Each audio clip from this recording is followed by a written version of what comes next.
Okay, I think we are live. Well, I don't know if you're live, but I know one thing. I You're see live? you when you're sleeping. I know when you're awake. I know. Now see, I fixed it. So be good for goodness sake. Happy Thursday. You're at the Pioneer Family. No, Pioneer No. One Lop Show, where the young bird sickness is strong and the birds are starting to lot fly for 3 hours and na na na na na na. That's beautiful. Hello, everyone. Happy Thursday. Hopefully, you all can hear us. We're trying this a new way here today. Lee and Ryan from the Pioneer. One Loft Race. Having a little bit of fun here on a Thursday. If you guys can hear us, let us know in the comments. DeKine, nice to see you on, friends. Les Gerard, good afternoon, good morning, good evening, wherever you are watching from. Sherry is in the house. Nice to see you on. Sherry, Lee, and Ryan from the Pioneer One Loft Race. We're going to try and fix these internet issues that have been plaguing us for the last week or so. We're going to see if this way is going to fix it. Ryan, take it away. Well, I'm just taking my time. It's like every step I take closer to the red building, I get a little more scared. But I got some birds out. I'm going to be doing some basketing here. I'm going to basket train that second section for day 4, even for an hour. Just setting these cameras up so you sort of see here. Again, we're going to have a bit of buffering. There's no way around that, Leah. I can't figure it out. I've asked the internet gods. I don't know. So we're going to have a little I don't bit of know. internet buffering. I think the best I thing don't to know. do right now is what you've just done, which is just put the camera in one spot. We are taking a look at the Avery. In Loft Manager Ryan's loft, birds are coming out for a little bit of sunshine. I'm going to get to your comments, guys. If you have questions for Loft Manager Ryan or for myself, please, you know what to do. Don't be shy. Put them in the comments. I'll give a big good morning to Brian Scott. Thank you for watching. JMB Loft says, I do love the streams. After a 2-year break from the birds, I just got back into birds again. Well, a big welcome to JMB Lofts watching over on YouTube. Pioneer family and friends, make sure we make JMB Lofts feel welcome. Cheer squad, Tracy. Cheer captain, Tracy in the house. Nice to see you on, girlfriend. David Tracy says, hey, Ryan, we just went to Menards and bought mason sand. Is that the same as brick sand, Ryan? Well, it should be a dry sand. And, the best thing you can do is get it wet. It should dry like a beach sand. Basically, what you're looking for is beach sand. You're not looking for clay. So, you see, maybe brick sand is something that we say around here, right? But brick sand and Like, masonry sand is the same thing. okay, well, It's the same I'm thing. not a. Mike, where are you? Where's Vanderyak when we need him? Yeah, where is Mike been? Anybody seen Mike Vanderyak? Since he came to the village, we haven't seen him since. What did you guys do to him there, Ryan? Well, rumor has it he picked up human youngbird sickness. Let's hope not. You Let's hope not. know what? I got a feeling that COVID is youngbird sickness. Could be. We don't know.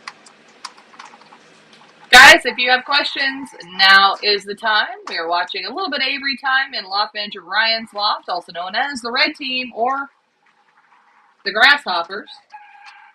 Oh, fucking grasshoppers. I love those little grasshoppers. Fun fact that in the village right now, the shitapillar count is at a hard 0, but apparently the shitapillars are coming. Remember, guys, the shitapillars are one of the things that I'm most afraid of in a season. Will they come? We will find out. I'll move this camera. Let's see how the camera's going to work as I grab another basket. Whew. Guys, don't forget to, if you like pigeons, if you like pigeon racing, if you like the Pioneers, if you like what we're doing, if you like Ryan, or even if you don't, but you like pigeons, please don't forget to share, like, and subscribe our channel, our page, our YouTube, our Facebook. Let's keep on promoting this sport, guys. You might not like it, but somebody else on your feed may like it. And this is the whole point, to try and get as many people involved in this sport as possible. Tracy says, go team Shitapillars, go. Let's see if I can adjust the camera setting here so we can get comments and a full screen at the same time. Will it work? Probably not, but we're going to try it, shall we?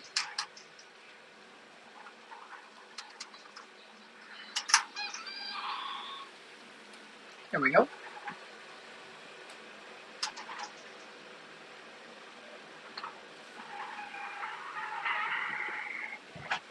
The question of the day, Ryan, Les Gerard, the question of the day and every day probably for the next 2 to 3 weeks. When are we going to start law flying from Les Gerard? Ryan, when is that going to happen?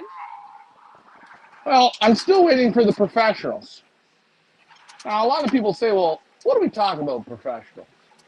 I'm still waiting. I got to go to the airport today to pick up 3 teams. Not those guys. We're waiting for the legend of young Elvis to arrive. Only up the street 15 minutes. He's coming. We've got about 4 more teams or 5 teams to go in, and then the game is officially started. All the birds are in. And then it's going to take us here maybe 10 days or so, and we start getting the birds out and go from there. Again, everything is just time.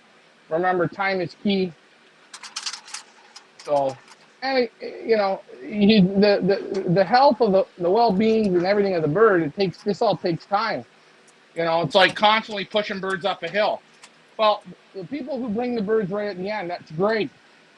It's the hill that gets steeper and harder and harder and harder and harder. And you've got to be forgiving for that, right? Now, I just want to point out that regardless of whether or not we were waiting for more people to come or not, we were always going to wait 2 weeks. We were always, Lafrange, Richard, and you all always said the whole time, 2 weeks. 2 weeks to settle, 2 weeks. So, guys, even though some of your birds have been with us for 3 weeks, going on 4 weeks now, and some maybe just came last week, or some came on Monday, or whatever, within the next 2 weeks, the birds will be let out, regardless of if you drop your birds off today, or if you dropped them off 4 weeks ago. Once Loft Manager Ryan and Loft Manager Richard take a look at the birds, observe them, and know that whatever sickness, whatever devil, whatever settling needed to happen, happened, and they're now ready to go out. When the loft managers feel it's time. Correct? Okay. Well, we will wait for Ryan to come back. He has stepped away from his microphone. Guys, if you have questions, now is the time. Put them in the comments. I'm here. Yeah, so it's for those of you asking, when will the birds be let out to loft fly? We're looking at a minimum of 2 weeks' time before the loft flying or the breaking will happen. We want to make sure everybody is settled. We want to make sure everybody is happy. We want to make sure everybody is healthy before we go to that next step. So we thank you guys for your patience, but we do not rush it here at the Pioneer. Everything in time. And as I have to wait for our American participants, we wait for the Canadians. We wait. We want to make sure everyone gets on the bus. I know one thing with Pigeon Man, I've learned this enough, that you can give them a 2-week window, and I'm pretty guaranteed sure people don't. In the end, it's just the people don't care about the timelines. So I think for next year, we're going to start taking birds January 1st to August 1st. However, there does need to be a cutoff point, and we are reaching the cutoff point. We are waiting for a few birds to come from out west that are coming on a plane this evening. I think, literally as of, tomorrow is Friday. That's it. Done. No more. Yeah. Oh, I've got Cam driving from Thunder Bay. That's 16 hours of driving, so he's on his way. So well, I think obviously, what we'll say is after Cam's here, Cam's the cutoff. I don't understand people that live 15 minutes away and are still having a tough time meeting the deadline when we are in June. What's the date today? June 2nd? I just, come on now, people. Don Meredith asking, do you take the water away all the time? Let's repeat one more time, Ryan, about the water.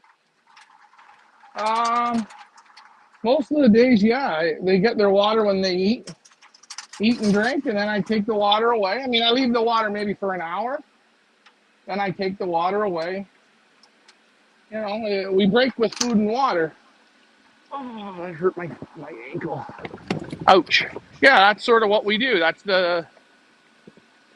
what we do. In what Water in, instances? water out. Why don't maybe we need Go to ahead. just slow it down and explain to everybody, when are you leaving the water with them and when are you taking it away? Well, it's when I add new birds, you got to leave the water in a little longer. You got to leave the water in for a few hours so they get a drink. But the birds that have been here in my loft, there's birds they get the water in the morning for an hour. They get it midday for an hour. They get it in the evening for an hour. That's how that works. Uh, That's how it works. and it's because at this time, at this stage in the game, we don't want over drinking. Correct? Yeah, we use the drinking as a breaking tool. We don't want them to over drink. We don't. It's just a feel that we have. Now that's our feel. That's our feel. You know, So that's let's just explain to everybody what we're looking at right now because we're looking at one of your sections. Before I get to Dekine's question, what is it that we're doing right now? I am basketing. I basketed up. You see over there. I got 4 baskets of birds. Oh, there's birds. Birds bringing birds. I've got 4 baskets of birds from this section here. Basket them up. Take them about 20 feet from the loft and just let them look at the baskets. Getting them used to the basket. Getting them used to loading. Taking a look at the droppings. No throw up. Nothing bad. Some down feathers.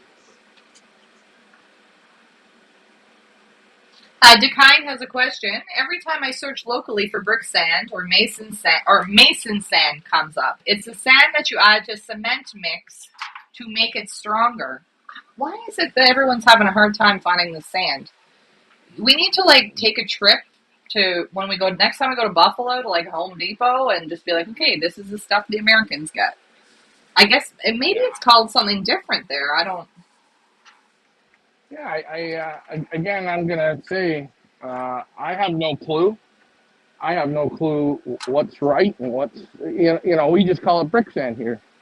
I mean, it's kind of funny. I watch a guy by the name of Stale Cracker, and he's from Louisiana, and instead of saying oil, he's a oh, oh, oh. His I think accent, it doesn't sound like oil to me, but he's saying oil. doesn't Dekine lives in California? I'm sure there's a lot of beaches. Would beach sand work the same way as brick sand, or no? I'm pretty sure. So I would try it. so Dekine, go to your local beach in California, which we're so jealous that you live there, by the way, and just scoop some into your trunk. Take some home Yeah, and try beach sand.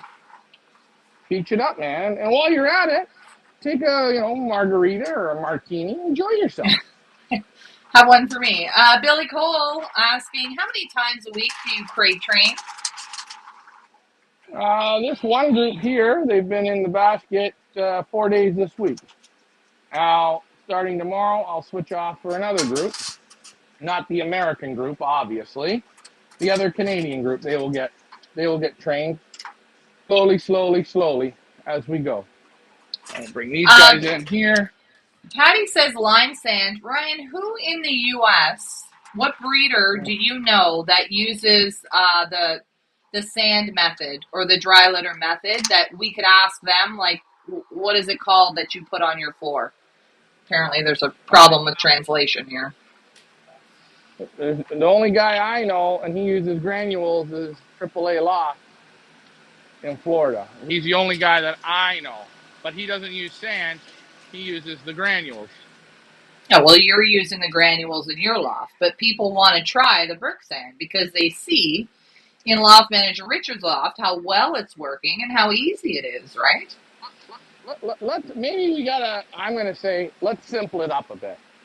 Okay? You don't want clay sand. So probably anything besides clay sand's gonna work. Okay, clay sand holds moisture, it clumps up. Brick sand, beach sand doesn't do that. So you want something that's dry. So maybe Okay. another question. If you weren't using that sand to line the loft, what's another use for that sand? Maybe that's a better way to explain what it is. Like, what would you actually use that sand for?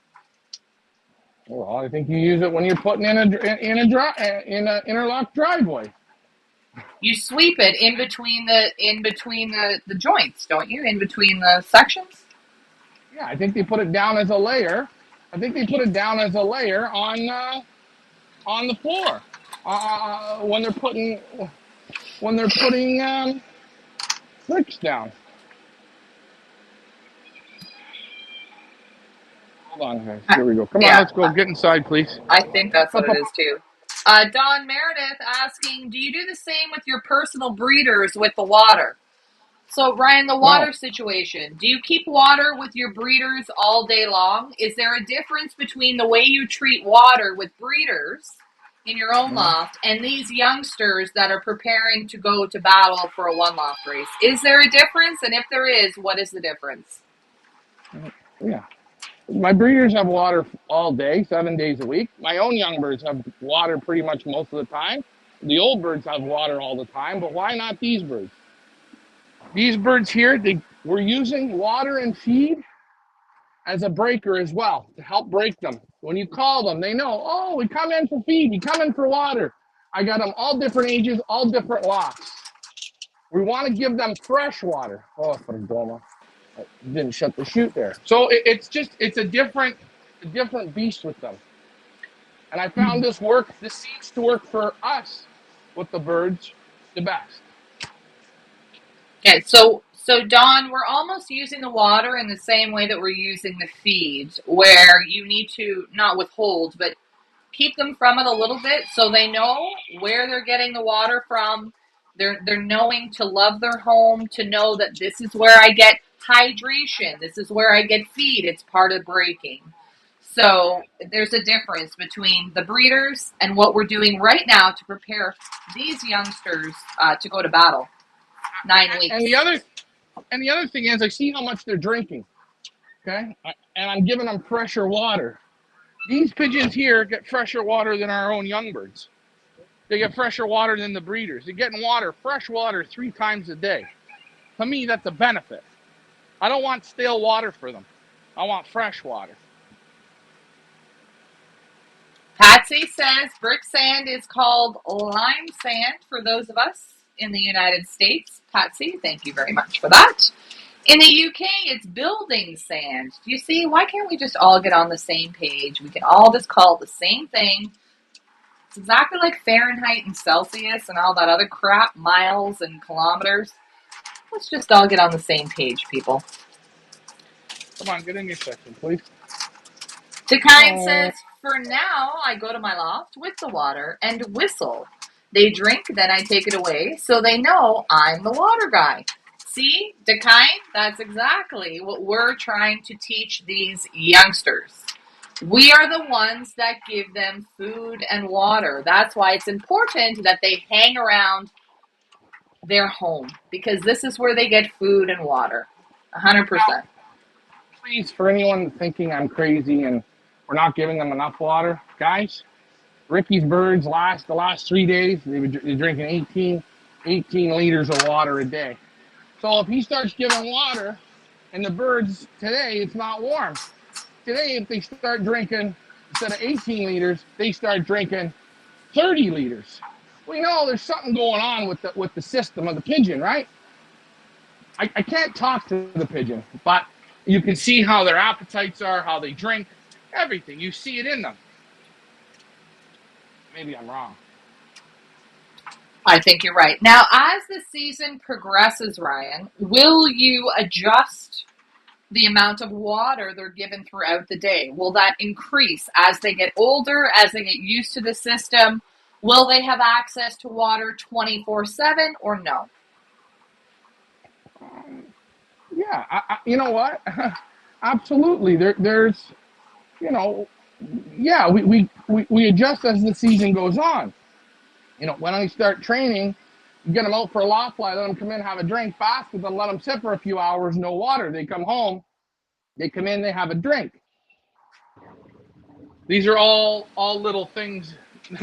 You're using all the tools. Like Alfred said yesterday, how do you control young pigeons? It's food. Well, if you don't think water's a way of it as well, it is. Now, you can't starve them for water because then they go and hunt for water.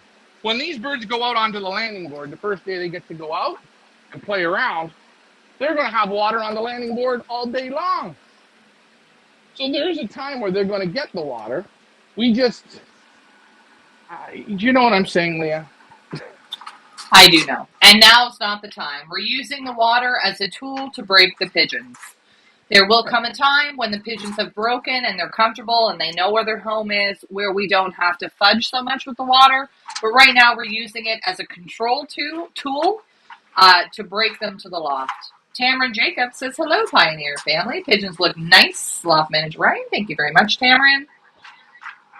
Les Gerard, them pigeons will love you for the food and water. Exactly right. We got to make them respect where they live and respect their loft managers and know where home is.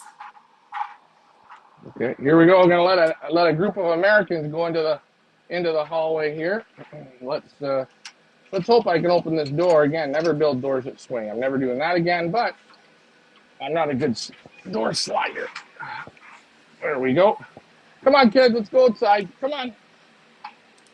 I'm basking up the next group to put into the aviary.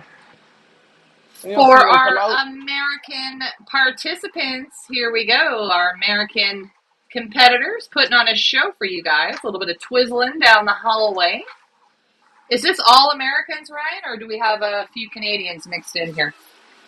No, this room got all Americanized, but there's one section that's half American, half Canadian.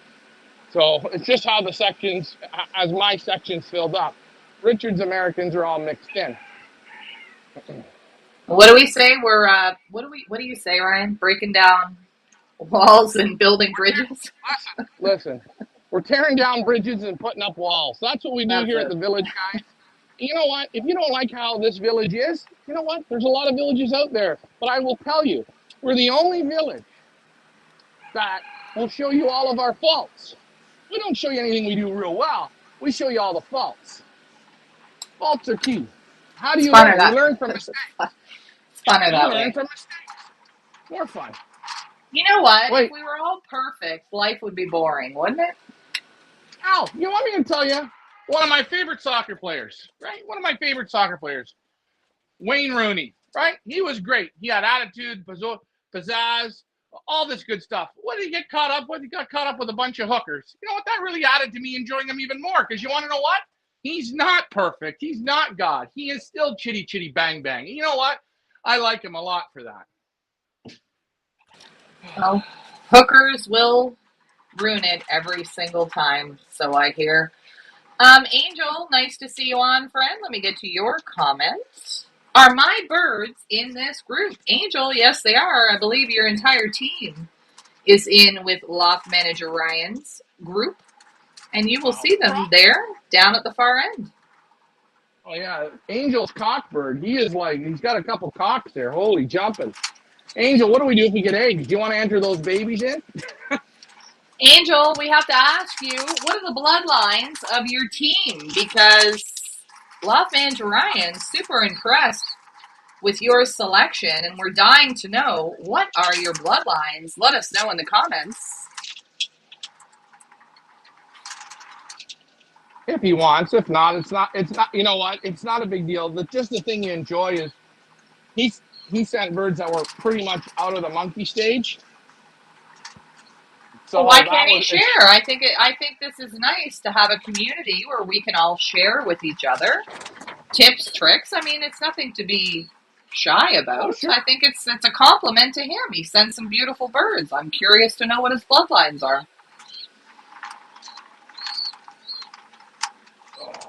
Guys, on this page, on this channel, we are here to support, to pump each other up, because you know what? Life is difficult. This sport is difficult. We are all here to be friends and to support each other.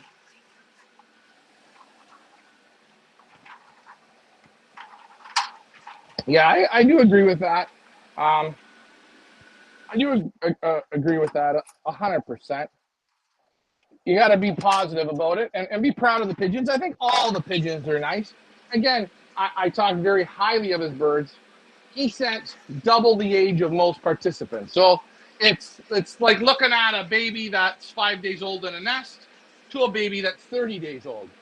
A baby that's 5 days old, what are you really looking at? A baby that's 30 days old looks a lot nicer, but a baby that's 60 days looks nicer than 30 days.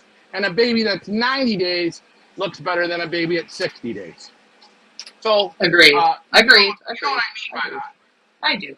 Angel says they're from imports from Europe from a friend. Angel, Very nice. how old were they, Ryan, when they were sent to us? Well, they're shit. Sorry, I'm getting birds smack me here in the face. I'd say they're maybe 75, 80 days old. Maybe I'm wrong. They're pretty old. They're what we call, they're definitely sexed. Who's that black? Who owns the black one? Do you know? I have to look at my photos. Josh Tribbley. Oh, that's Blackjack. Blackjack from Ace's High Loft.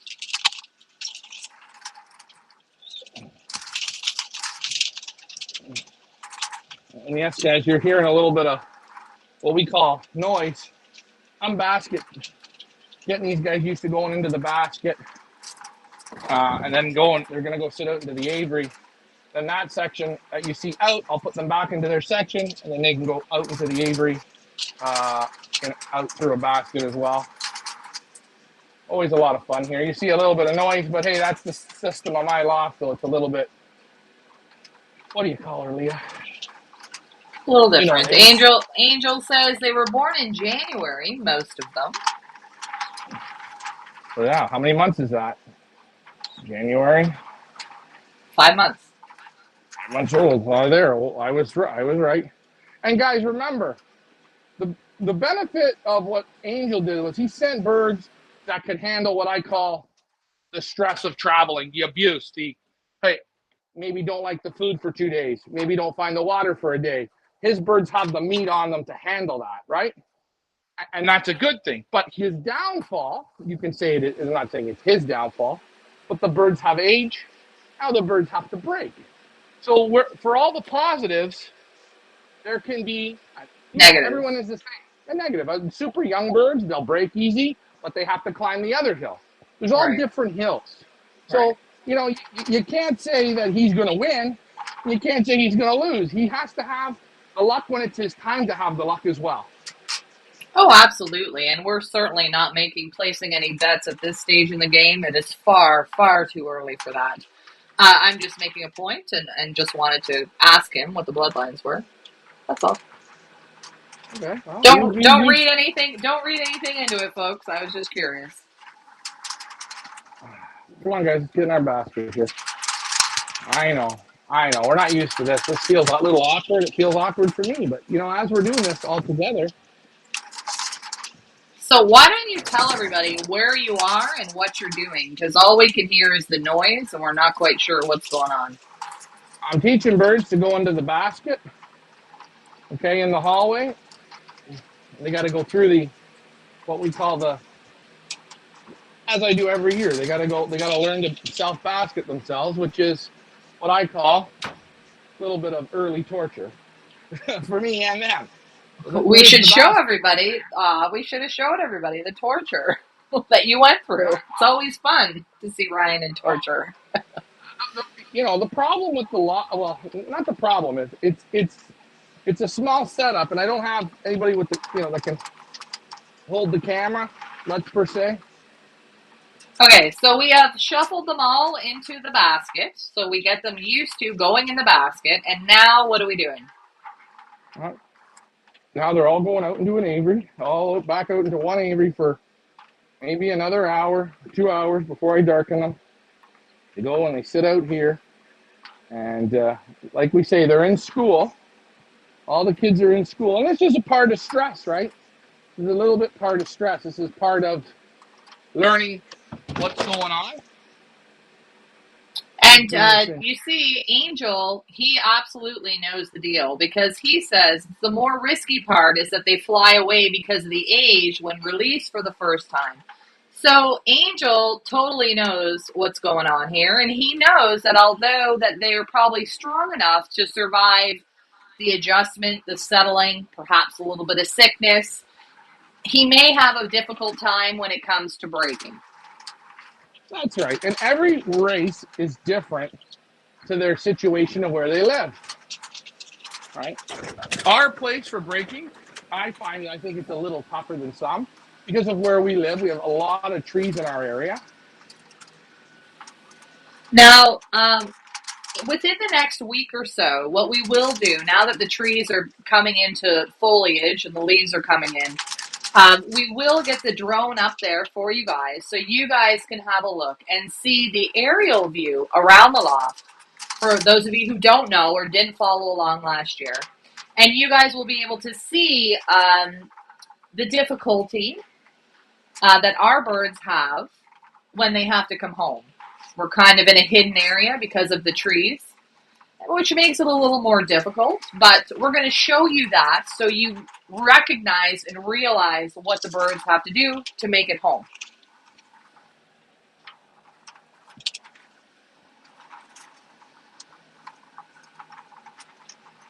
There we see Loft Manager Ryan doing a little bit of loading.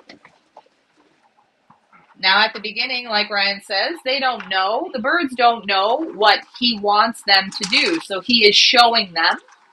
And within a month or so, they're going to know it down pat. Hopefully. It's all being patient. Patience is key. Hey, and you see now, I'm down to the last 10. I put each one down in my area. And they bounce like idiots. They have to learn. Go in. Have to learn. Bird by bird by bird we go. Holy shit. This one here is real wild. Ooh. Firecrackers, boys and girls. Firecrackers. A question from our friend Les Gerard. Ryan, do you ever get young bird sickness? And on that note, I will be right back, Ryan. So go ahead and answer Les's question about young bird sickness. Yes, I do. Everybody gets it pretty much every year. I think everyone gets it to a point. Running one of these, 150. How can you not? They got 80 lofts, 60 lofts, 100 lofts. You got first-time pigeon flyers, veteran pigeon flyers, all the difference in one building. You get more than young bird sickness. You get 80 different sicknesses put into one. And I think that's what it is. And, you know, it just is, it is what it is. There's no way around it. You just got to run it and let it go through. And it's going to take what it wants. And the steel comes through it. And I've always found birds that were sick, real bad sick with it, they don't amalgamate to very much. I never find them at the end. Now, if they get it and they come through it on their own pretty much naturally, they're pretty good. They're pretty invincible. But, again, as I say, every pigeon handles it differently, and every loft has a different form of it. And when you put it all into a one loft, it's what we call the super hybrid hell. Wink, wink, nudge, nudge. So that's that on my thought of that. I haven't seen really any throw up. Every year, young bird sickness can look like a different. Get in the basket. These are new ones. And again, new birds having a hard time learning the system. I got this one youngster here. It's so wild, like a barn pigeon. Woo. Oh, there you go.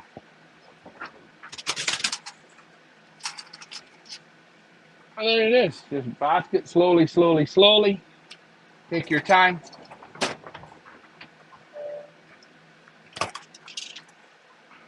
Come on, little block. Come here. There's a nice block. Leah, you back with us? Or maybe not. Oh, yeah, there she is. So as you see, guys, you gotta not be aggressive, but you gotta teach them. And bird by And bird, I'm back. minute by minute. It was a number 2, you could tell, triple flush. Oh, yeah. Mike Parrish, nice to see you on. You were watching Pioneer One Loft Race, Loft Manager Ryan's loft. Little crate training that we're doing today. If you guys have questions for Loft Manager Ryan, now is the time. Put them in the comments. I'm going to get my computer set up, Ryan, so I can show everybody where they can go and check out photos of our competitors. All right. I will show you all the birds here in the aviary that I put in from that section. Woo. So you guys can take a look. This is like basically the first group. Let's see here.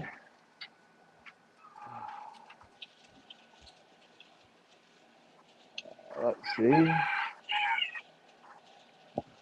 There, you're going to see them out there in that aviary as we roll on out. Guys, if you see one of your competitors in the camera, make sure you give a big thumbs up or a heart emoji for them. They're doing their best for you.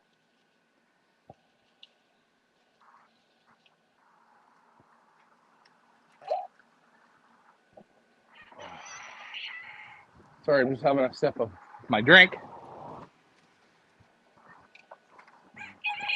And these birds here that I put out, once I'm done putting everybody out, everybody's going to get a drinker out here to have a drink.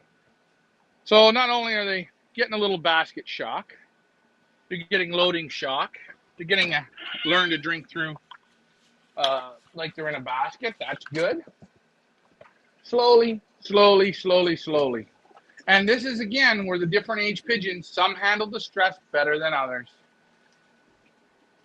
Okay? And it takes time. And you know, I've had people, Leah, they ask me, well, how I don't see my bird, or how's the health of my bird, or how, you don't want me to talk about your bird right now. Am I right? Do you understand what that means, people? You don't want me to mention your pigeon. Now's not the I time. don't, yeah. If you don't hear me saying, oh, that one, like, you know, that shit, checker pie looks like hell. Okay, or this, that, I'm being honest. You want to hear nothing. Because nothing means you must be doing something good. Now, if I contact you, I need a replacement. That happens. That's life. And that is nothing to get down on. That is nothing to be upset about. That is not a reflection on you. That is not a reflection on your bloodlines, not a reflection on your pigeons. It just happens, guys. So just don't. We all have to get through this little hurdle, this little hump. And like Loft Manager Richard said, I think last night, as quick as it comes is as quick as it goes away. And we just need these next 2 weeks to settle everyone and see where everybody's at. Upper Canada Loft, the Tavares family, asking Ryan, are my 2 squeakers feeling the burn yet? I think he's got a black checker. It looked like it was feeling the burn the other day, but it's. I think they look to be good. Again, if I haven't looked and read a band number in my mind, which I don't think I did, I don't think I seen yours for that, then I think you're fine. And you know, when people ask me, I get it. If I call someone up and say, "Oh, your bird didn't make it; it died," right? Well, you've got sickness. I start laughing. Of course, I've got sickness. I got 80 lots. I got 80 little problems, and we put all those 80 little problems together. Now, what's the problem? One bird maybe has lice. One loft has lice. One loft has pox. One loft has canker. One loft has respiratory. One loft has herpes. One loft has salmonella. One loft has some new disease that we haven't found yet. But then Right, you've got 80. So you put right. 80. 5 of those have salmonella. 5 of them have pox. 5 of them have herpes. 5, 5, 5. And guess what you got? Don't tell me what I have. I already know. I got 80 sicknesses all into one. And I got to clean it all up. All these races Right. got to clean it all up. And that's fine. That's part of this game. It, part it, of this. and guys, this isn't just part of the Pioneer game. Any one loft race that you are part of, we are all playing the same game. Some of them just might not tell you. Some of them might just come on and say everybody's very healthy today, very healthy, very healthy, very healthy. I'm going to call bullshit on that because we all know, anybody who's run a one loft race, that your first month, 3 weeks to a month, you're in the danger zone. You know, Leah, there's a great, no, I'm not gonna say it's great, but there's a guy out there trying. Not a loft. Who's the guy who does the bar graphs? What's his name? I got to give him a plug because he's part of the bar graphs. Jonah Malka? Jonah Malka. Okay. Look at a bar graph. He puts this out with stats and da da da do do do do, and that's a lot of work, and I think he's doing it for free. So round of applause for that. But if anyone ever looked at real stats getting deep, I looked at races that I wanted to enter this year, and I said to Leah, these are the races I picked. And Leah said, okay, let's look at the stats. Ryan, let's look at the training tosses he did last year. Okay, let's just start right at the top of Wind Companion. Temperature, weather, headwind, shoulder wind, tailwind, blah, blah, blah. How many of those were ever put into the system? Not one. Okay, race Not one. days. Not one. Did they ever? And I'm not telling you the races. I'm not telling you the races. But I looked at final races, wind, weather. They don't put it in. Mid races, nothing. Total training tosses, nothing, nothing, nothing. Not even loft flying, what the weather is, what the temperature is. And you want to know what? I look at that and say, well, that to me is not doing the job. I know that's a Well, small step, but if you leave the small steps out, the big sorry. steps are definitely. Doing a bar graph and not including all factors is an incomplete bar graph. It's a bar graph not based on facts. It's based off of, I'm not quite sure what. Premier League, nice to see you back, friend, is asking which month is the final race? Premier League, perhaps you're not sure how Pioneer works, and that's totally okay. We don't have a final race. We race 9 weeks along with the Pioneer Combine in a regular combine environment. We don't have a final race. We race alongside a club that races week in and week out. So beginning And the in July or August, we race 8 or 9 weeks straight every Saturday. and FYI, I just want to let everyone know the one reason that we did this is because 99.98% of all the races run in North America, the biggest ones, the smallest ones, the cow tracks, the biggest payments, there's only, I would say, two or three races that run on an actual schedule. That's the California Classic, the Royal Cup, and the Holiday Cup. All the rest of them are on their own as-you-go system. These birds at Pioneer, they have to go 9 consecutive weeks. That means from when race one starts, every Thursday the birds are basketed. They hold over on Friday. They go to the release point on Saturday. Oh, if the weather's not good on Saturday, they wait till Sunday. If the weather is not good on Sunday, they wait till Monday. If the weather is not good on Monday, they wait till Tuesday. And what we do is we simulate what we would call real flying instead of I'm cherry picking to fly 17, 18, 19, or 2,300 yards. Because I'm going to tell you something. I got 99.98% of the races throughout North America that do that. I didn't want to make one like that. That to me is no fun.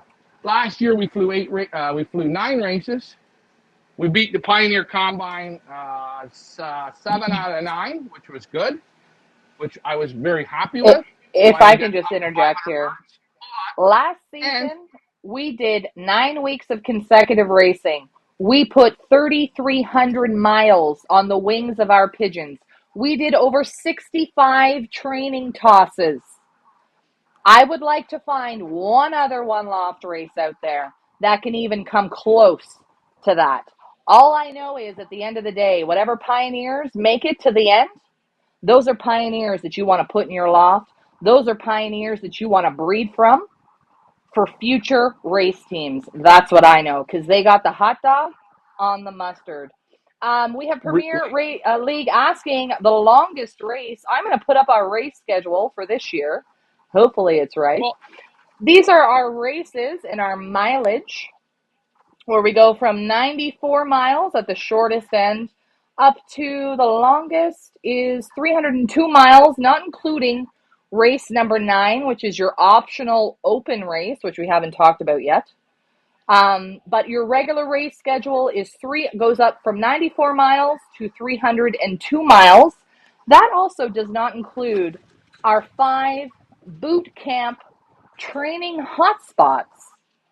Starting right from 2 miles and going to 80 miles, we are going to compete loft to loft, head to head, where we have cash prizes involved in our boot camp training, as well, of course, as the regular race season. So, pound for and pound, I'm sorry. Somebody please show me another one loft race that goes this distance. FYI, FYI, and R9 for people that want to know why we called it R9, because 9 is my favorite number, and that's 370 miles. I will tell you, every time we fly R9, I've seen combines send 300 birds open pigeons, and they will get maybe 30 day birds from that 375 because it's real damn tough. So we've got a 300, a 275, we got a 250.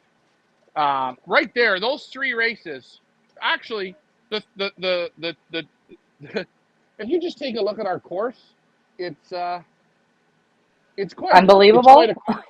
Yeah, and you want to know what's great? I gotta thank my good friends over in Africa. What's the name? Africa Pro. They're going to attempt a 9 race feat, and I'd love to dump 15K into it, I'm but it's sorry, that doesn't even count. It's 9 races of a course that they're selecting with no pressure from anybody, where they can just, okay, this is race 1, this is race 2. I mean, I give them kudos for trying, but come on. I'd like to see Africa Pro fly along with an African combine there, put your birds on the truck against regular racers, and let's go to work, where you have to be accountable. now the problem is, and we're not knocking your Africa Pro. It's a nice feat. Mm-hmm. It's a good thing. I want to see how it works. I know where they got the idea, and I congratulate them. But once you start adding other lofts to it, it holds you responsible to make sure that we're actually taking the birds to the points. We're actually doing the work, and we're actually being competitive. We're actually being competitive. I'm not here if I wanted to make this job way easier on myself, I pick a 4 race series. I pick the days. I put on a nice barbecue and serve some filet mignon. And guess what? Everyone comes back next year. There's a whole bunch of birds that finish it and blah, blah, blah, blah, blah. And you know what? I don't put the weather. I don't put the wind. And you know what I say? Blah, blah, blah, blah, blah. I'm the greatest. I'm the greatest. I'm the greatest. You know what? No, no, no. I'm not the No, star of the and, show. and you Your know, pigeons ladies, are. right, and ladies and gentlemen, we're certainly not poo-pooing the other one loft races out there. As a family who's run these one loft races many times, this is our 11th year running one loft races. We know how difficult it is, and we know that you set yourself up to fail when you do it the way we do it. However, when we developed this race, we wanted to show you that one loft birds can go 9 weeks. One loft birds can, with the proper training and the proper feeding and the proper care, they can compete with your combine birds. It just hasn't been done before. Well, and you know, another thing, there's a whole bunch of races here in Canada. We got the Dutch Touch, the Niagara, the Salem. We got these races here, and they're all within 100 miles of each other on our same axis, our same line. For 3 years, I've asked all of them. I've invited them. I'll take their birds for free down the road. Come on, let's go and race head to head. We'll all have some fun, right? We'll make a big pot, just like they do in California, right? And not one of them will come. Not one will come. And the only thing I can say is, well, you're a competitive pigeon flyer. You used to race your own birds. What's the difference? You've all got more birds than we do, so the drag should be for your ways. If you believe in that, which I don't, best birds always win, and the win helps you a little bit, but they never come. So Right. when I want to go enter those races, I say, well, what are we hiding? What are we Right. hiding? And, Right. and I'm not saying that they're hiding anything, but you want to know what? I want to give you guys participating in the races the best bang for your buck. I want you to take birds home and say, holy shit, Yes. it bred me winners. And you want to Yes. know what? Ian Sybil did it. You know what? Yes. About 7 years ago, we ran a race. We did 3 directions. 7 birds finished a 3-race series of 3 different directions. And you want to know what? All 7 birds, the lowest one I think won like 20,000. I contacted gentlemen after about 2-3 years after to buy those pigeons. Some of them had bred them $50,000 winners, this, big winners. They wouldn't sell them. And you want to know what? I smiled from ear to ear because I said, the birds that finish this series, they will breed the supers. And a lot of them were hens. A lot of Absolutely. hours on the way. Absolutely. And ladies and gentlemen, if your bird finishes this series, you should feel very proud because this is by far the toughest one loft race in North America. This is extremely tough. What you have signed your birds up for, we're now going to separate the men from the boys, the women from the girls, and we're going to go to work and we're going to see whose birds have it and whose don't. And it's not a knock on you, but this is a great experiment where we can all sit together and watch and see these teams come together and see who's got it and who doesn't. Andrew on YouTube asking, off topic, but if I move a bird that's been loft flying into a different loft with different landing board and trap, how long should I settle that bird in the new loft on the same property?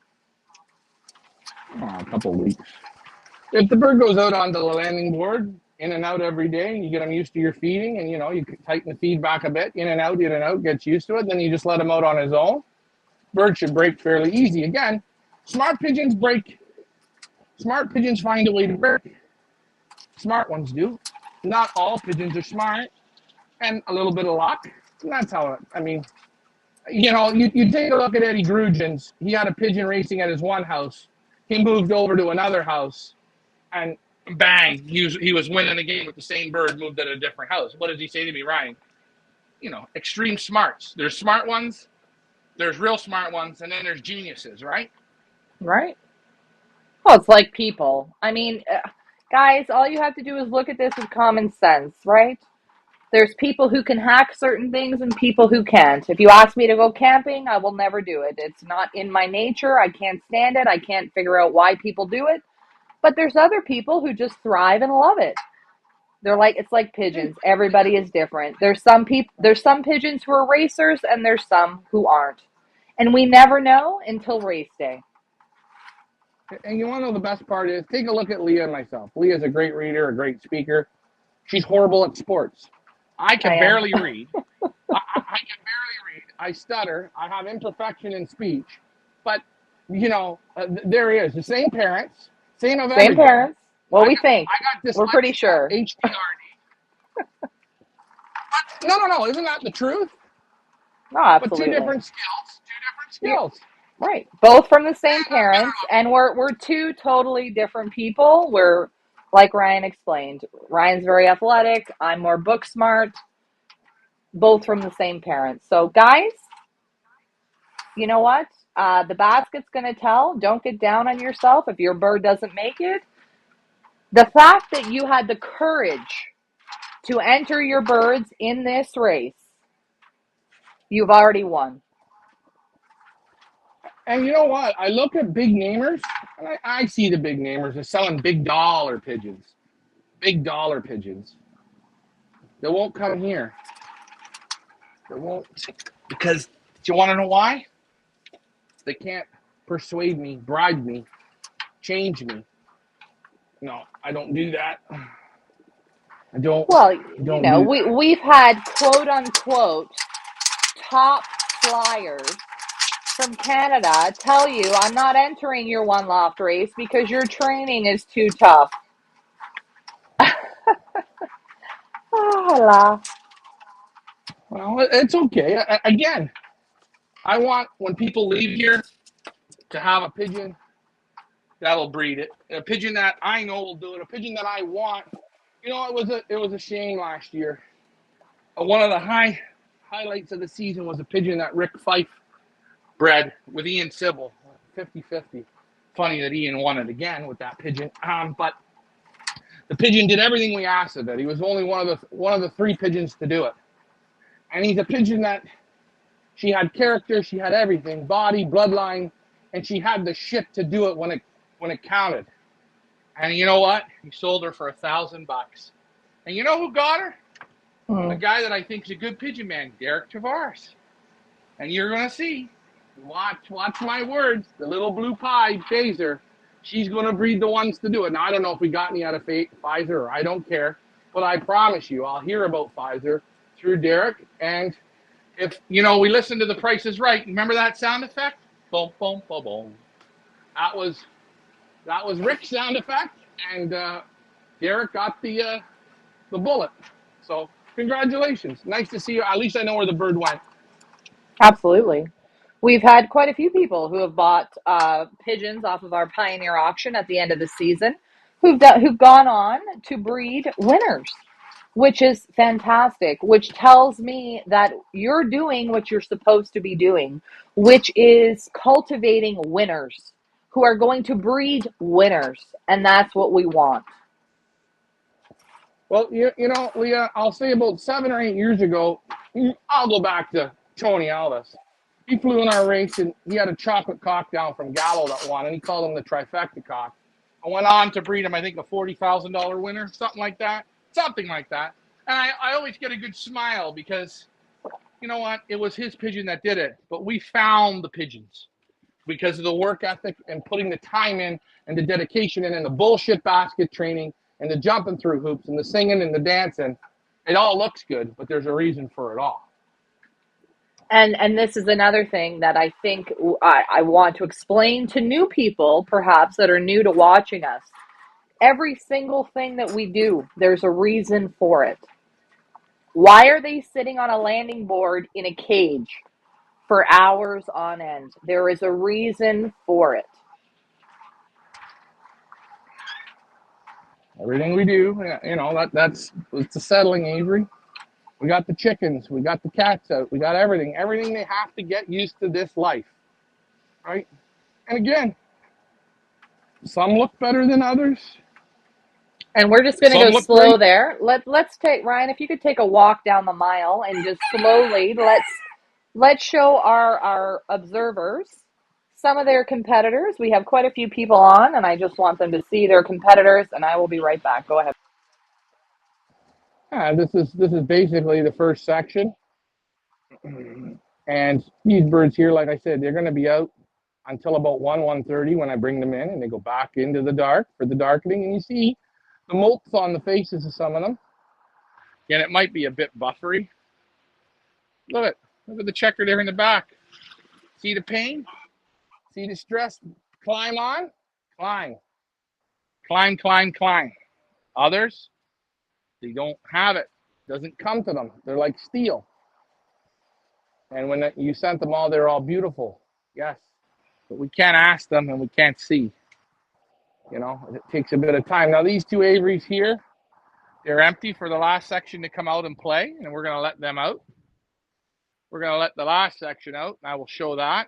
And then I will show this section here where Angel, your birds are. And let me put this in the hallway for a second. And they got to get used to these little guys right here. The Willies. The Willies. Willies, they love to attack you. They will attack you every chance they get. See, they come Now, right at you. oh boy. Now, although your camera is a bit buffery, I'm feeling like this multi-streaming with me on, it does help not kill the feed. So, I don't know, guys. How do you feel about this format? Let us know in the comments. All right, next group coming out. And guys, as I say, we only try our best here. I don't know. I could have the 400 Me and Ricky could have the 400 best pigeons ever. You don't know what you're getting.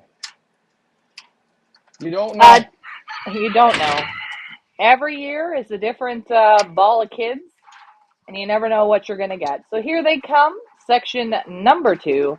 Cheer Squad Tracy, what's the rooster's name? They're the Willies, the 4 Willies. They're all called Willie. Willie 1, Willie 2, Willie 3, and Willie 4. Now, who do we have here, Ryan? Is it Canadians or a mixture of both? This group here, this is Canadians and Americans. And, right now these birds are all in their divided up sections.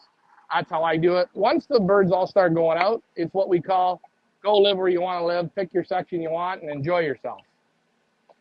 And I think that's another thing that I just wanted to let everybody know. Right now, there's a lot of time being spent in Loft Manager Richard's loft because he's got the open concept. However, once Ryan gets everybody settled, once everybody starts loft flying, you're going to see a difference in Ryan's loft, the way he feeds them.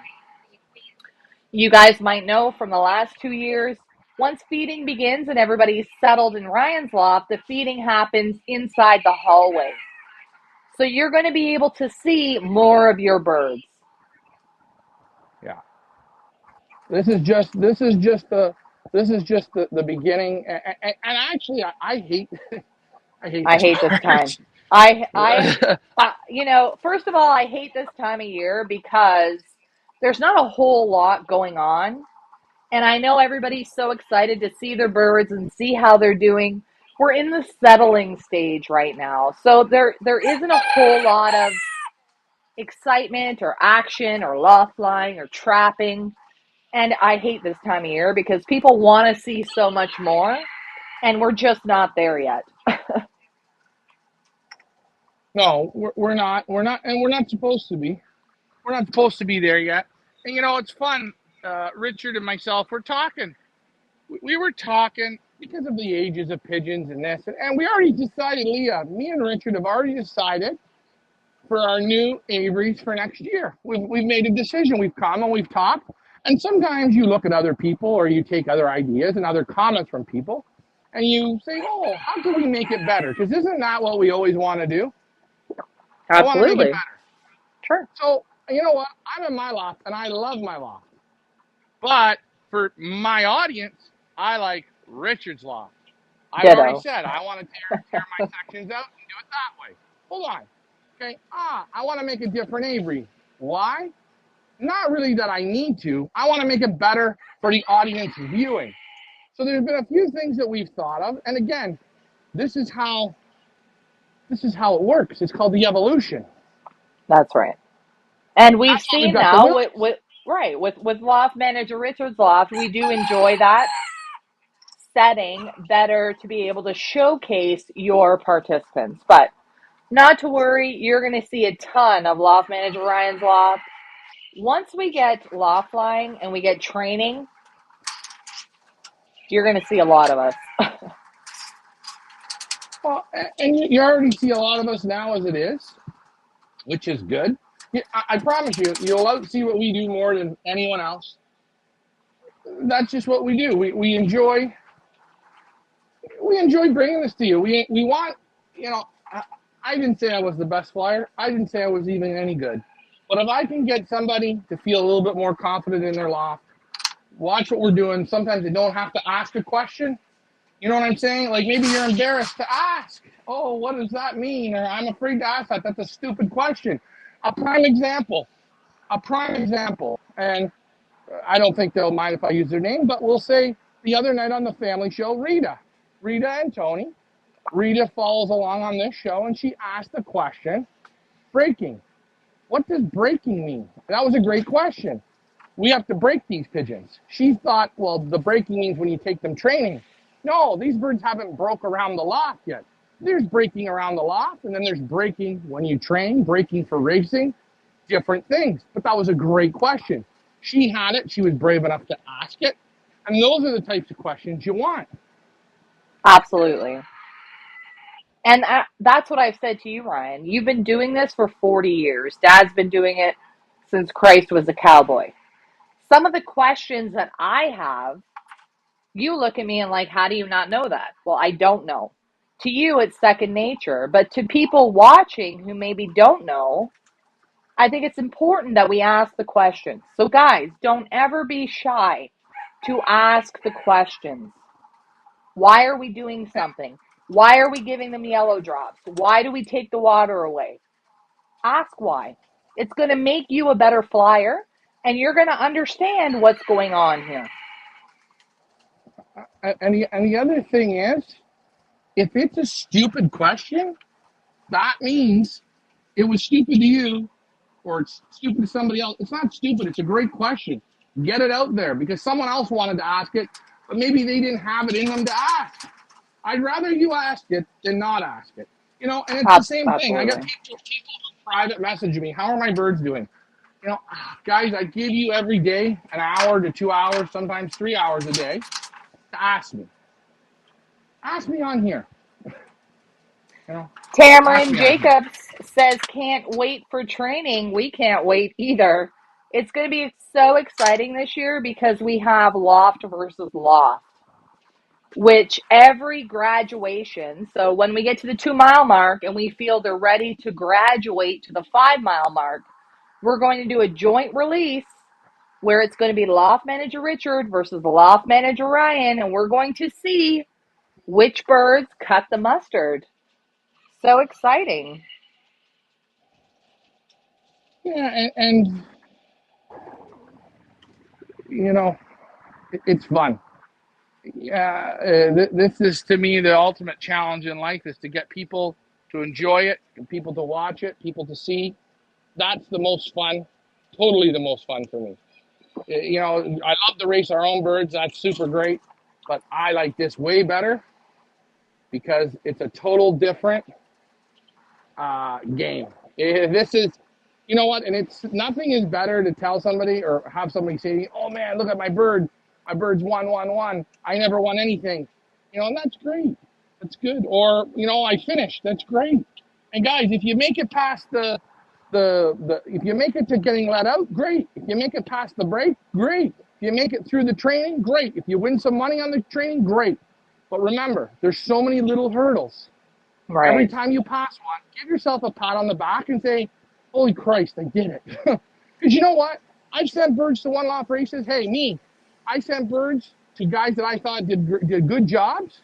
I send them 10 pigeons. I had nothing left. Do you know what? Oh, man, I dropped my shoulders. I'm supposed to be Ryan the Great. No, I'm a regular person. I'm not great. I'm trying my best like you guys are. But you got to have luck. You got to have luck. You got to have luck and good pigeons and luck. And luck. We have a question from Daniel Herman. Daniel, I'm still working on your photos, by the way.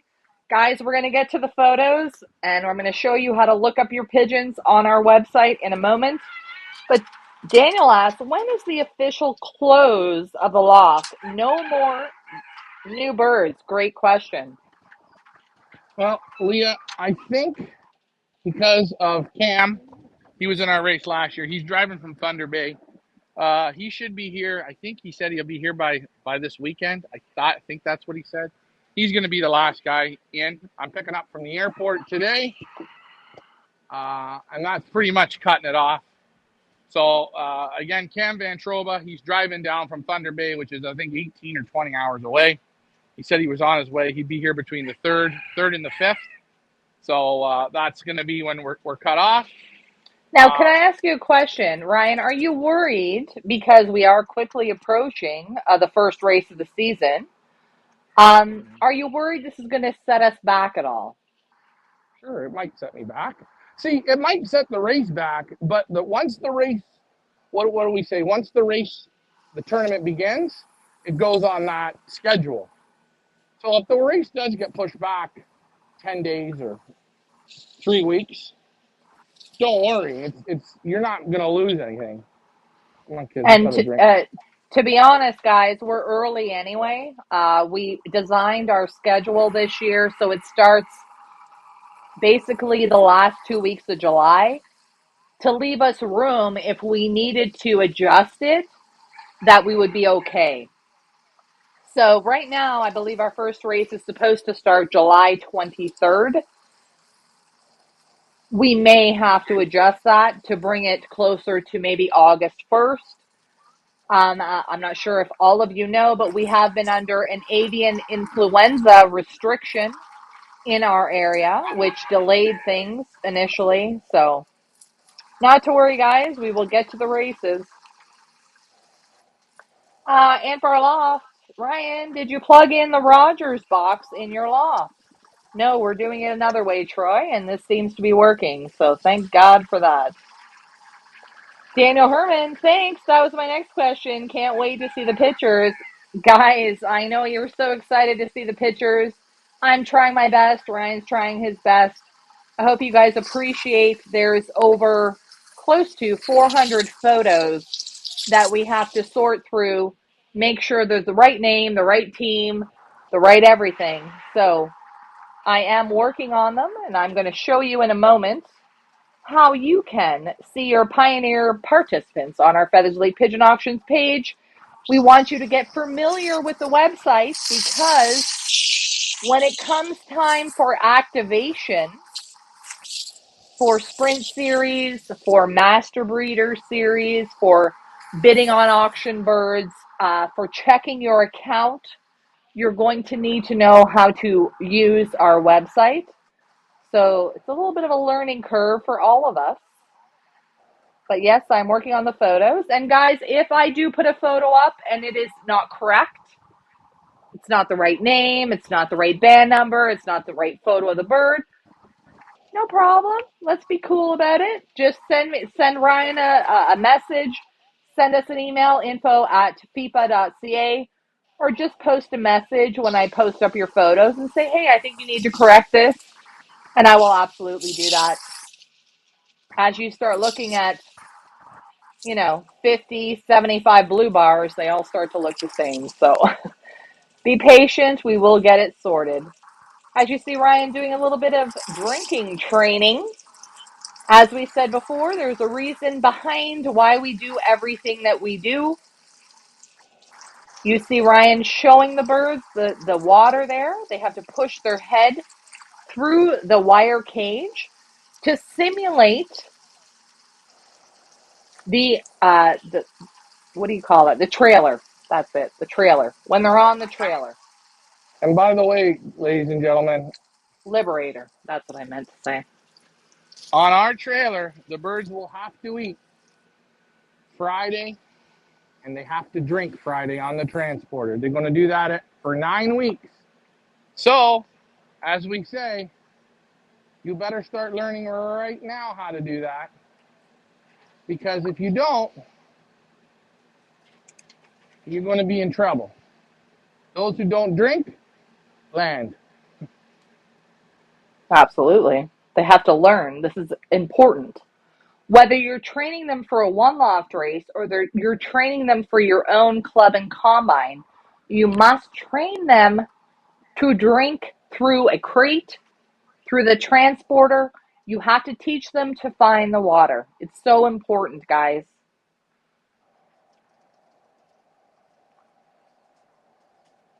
And that's all you need. A little bit, little bit, little bit. So as you say, well, these birds just sit out in the aviary. No, it's their chance to learn to break, to get basketed, to go in an aviary, to have a drink, to have stress brought on them. And what I say is we give them the tools. It's on to them to take those tools to use them, right? It's like you can send a kid to school, but if you don't want to learn, or send somebody to work, if they don't want to work, they're not going to stay there and make the money, are they? Give And them the I, I, tools. I can't stress that enough. um, we give them the tools. They have to use the tools in order to accomplish this task. We can only give them the tools. We can't make them do it. So before you get hard on your loft managers, understand we're just giving them the tools.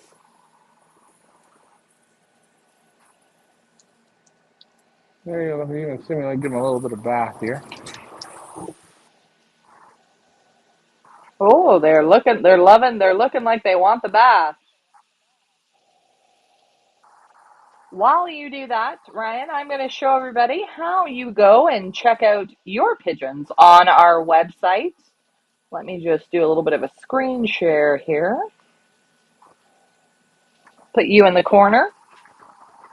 Okay, if you want to see your Pioneer participants, head on over to our website, that is elitepigeonauctions.com or fipa.ca.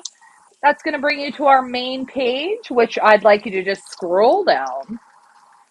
Keep scrolling. And you're going to see Pioneer One Loft Race Team LMR, Pioneer One Loft Race Team Ryan. Depending on what team your pigeons are in, please click on that team by clicking on View Auction right here. Scroll down. And I've clicked on Pioneer One Loft Race Team LMR, Team Loft Manager Richard. And that is going to show you all of your participants. Let me just go solo here for a minute, Ryan. That's going to show you all the participants and their photos. So if you are looking for your pigeon and you don't want to sort through all of the birds, and if you know the name or the band number, if you click up here in the search engine right here, and you click on the band number 0129, for instance, I'm looking for Mucho Dinero, it's going to pull it up. And then you click on it, and there you go, Mucho Dinero. Click on it. There we go. Mucho Dinero from Decline and Gallo Lofts, the 129. Look at that. I just noticed. It says 124 on the photo. I have to fix that. But that is how you find your participants on our website. Use the search bar. Then you can go back if you want to look at another bird. Go in the search bar, clear it out. And let's see, what's another one on Loft Manager Richard's team, Ryan? Give me a name. Recycle? White lightning. White Oh, lightning. White Lightning. White Lightning. Look at that. White Lightning. Just click on it. White Lightning. There she is from Team Flying Bitches. And you can have a look at your pigeon. You can blow up the photo. As we get going, you're going to see results of the pigeons on their profile. That's something you're interested in. But that's where you go and have a look at all of your participants. So if you have questions about that, please let me know in the comments. Back to you, Ryan. Hey, look at it. I gave him a quick little man bath. Man bath. They love There it. you go. We'll go over here. You see, look how I sprinkle the water, Leah. Very lightly, just like the Maid of the Mist, Maid of the Mist. Well, let's come over here and see if they want some. I'm going to excuse the buffering because I'm just thankful that we have a connection. Well, we'll get past it all. Maybe I think just if Troy works at Rogers, even Troy can set this up. Troy works at the candy factory, Ryan. I Chocolate. thought it was Willy Wonka. Ladies of the Night. Dave Wood, great question from Dave Wood. Let me get it up there. Is the avian issue slowing down the auction imports? Dave Wood, everything is slowing down. Avian is absolutely a factor. However, I want to let you know the Oh, CFIA did come and inspect our quarantine facility this morning for our European auction imports. So we are just waiting on approval of that facility, and then our European imports will begin quarantine. Not to worry, Dave Wood, but yes, the avian issue has absolutely slowed down the importing process for us, but we're very happy to say that it's been inspected, and hopefully within the next 2 weeks we will get those imports in quarantine for you. yeah, and Back to you, Ryan. not only that, she approved. They approved it. They're the hardest people to get it to approve anything. They approved it very nicely. Well, why wouldn't they? But yes, everything is approved. On our European side, everything is approved. Now we start the collection, and the quarantine again begins. And just like that, they will be coming in. Once the birds start quarantine for our auction birds, we're going to let everyone know. There's no point in calling me and asking me every 3 weeks. I will let you know. Trust me. There's nothing more than I want to do than just send out one email instead of messaging, like getting, just like tell people, yeah, your birds are coming. I told you the birds are going to come. You bid in confidence, the birds will come. And just an FYI, the Netherlands also, as we spoke to Alfred from Combe Van Zorn yesterday, there's certain areas of the Netherlands that have also been hit by avian influenza. And when that happens in certain areas, the government does a lockdown, meaning no birds in, no birds out. I can't even tell you the whole US experience, but we have to work within the restrictions of the government, and sometimes that doesn't coincide with what we want. Unfortunately, we just have to roll with it, right? Yeah. And there you see Man Bath them all right here. Have a little bit of fun. Again, I'm on them. The camera's on them. We're getting used to it. Just keep moving the bath water around a little bit. And also, just to let you all know, for future auctions with Feathers Elite, we will be going more along the way of us being in Europe and presenting the birds in Europe. With the exception of a few live events that we will be doing in Canada and the USA this season, the majority of the birds will be in Europe until they are sold. That is a new direction that we are going for season 5. Ryan will be starting his European journey in October this year, so we're doing things a little bit different because we really enjoyed the European tour. I really enjoyed Ryan being able to be at the breeders. I really enjoyed Ryan being able to select the birds directly at the loft. I think you get better birds as a buyer, and I think the whole experience is better. So, just to let you guys know, a little inside scoop for season 5, we will be headed more towards the direction of the majority of the birds will be in Europe when we sell them, as will Ryan. And again, the problem with this year's import was, and it hasn't happened in, I would say, 7 years, was that the governments had changed all the paperwork. So Right. now that the paperwork's all straight, that the importing should go again like it used to go, smooth sailing. So that would mean in Europe, probably every month we'll have a quarantine coming over, 50 to 70 birds. So any birds that you buy, you're going to get them. But guys, trust me, going and picking pigeons at the lofts, I know you guys have to wait a little bit more if you're not at the live event ones, but I think you get better pigeons. And you know what? My goal is to give you the best pigeons. I don't want to give you good ones. I want to get you the best ones I can get you. And when I get into the room and the people know what I'm looking at and they know me, they like me, the quality goes up again, higher, higher. And that's what she's about. But the exciting thing is when we do a live event, whether it's in Toronto or Calgary or New York or California, of course the birds will be there along with our breeders. So we're going with a different approach for season 5 that we hope you guys enjoy. Mike Parrish is asking, since the birds are out today, are they done with the darkening system? I don't think Mike Parrish, perhaps we haven't slowed it down enough for him to understand that there's two different systems going on here, and perhaps we should do that so he gets the different darkening. Go ahead, Ryan, explain it. So our darkening system, when the last bird comes into the loft, so let's say the last bird comes in, Leah, let's say the last bird came in June the 5th, okay? That's the last bird. You got to go at least 8 to 12 weeks of darkening. That means every day they get only 8 hours, 8 to 10 hours of daylight, and the rest of the time they're in the dark.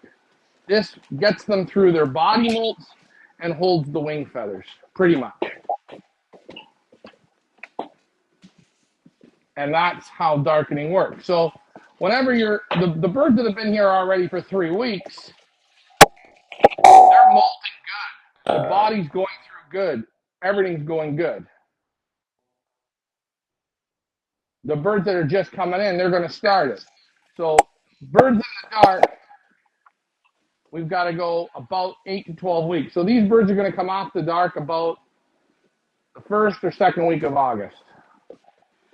But maybe he's not understanding that you and Loft Manager Richard are under two different systems. Oh, no, the darkening system is the same. My birds go out in the morning, Richard's birds go out in the afternoon. So right now, Richard's birds are in the dark, and around 1 o'clock, his birds go into the light. At 1 o'clock, my birds come in, they eat. By 2 o'clock, my birds are in the dark. So my birds are afternoon time darkened, Richard's birds are morning time darkened. So in a minute, Ryan's going to take us down into Loft Manager Richard's loft, and we're going to show you that his birds are in the dark. Yeah, that's whereas right. Ryan's birds are in the light. So it's reverse. Ryan's in the light in the morning, darkens in the afternoon. Loft Manager Richard is in the dark in the morning, lightens in the afternoon. And that's because if you take a look at most people's systems in life, people have morning shifts or evening shifts. So we're showing you a guy on a morning shift, a guy on an evening shift. So you can darken wherever you are. States like Chicago, places like Chicago, New York, Minnesota, areas like that, you can darken your pigeons because the temperatures are okay. If you were in Florida or Texas, I wouldn't darken the pigeons. I'd lighten the pigeons and pull the flights. But I'm not a professional on lighting because I've never lived there. When I live in Spring Hill, I'll figure out how to do that. But right now, I'm not worried about it.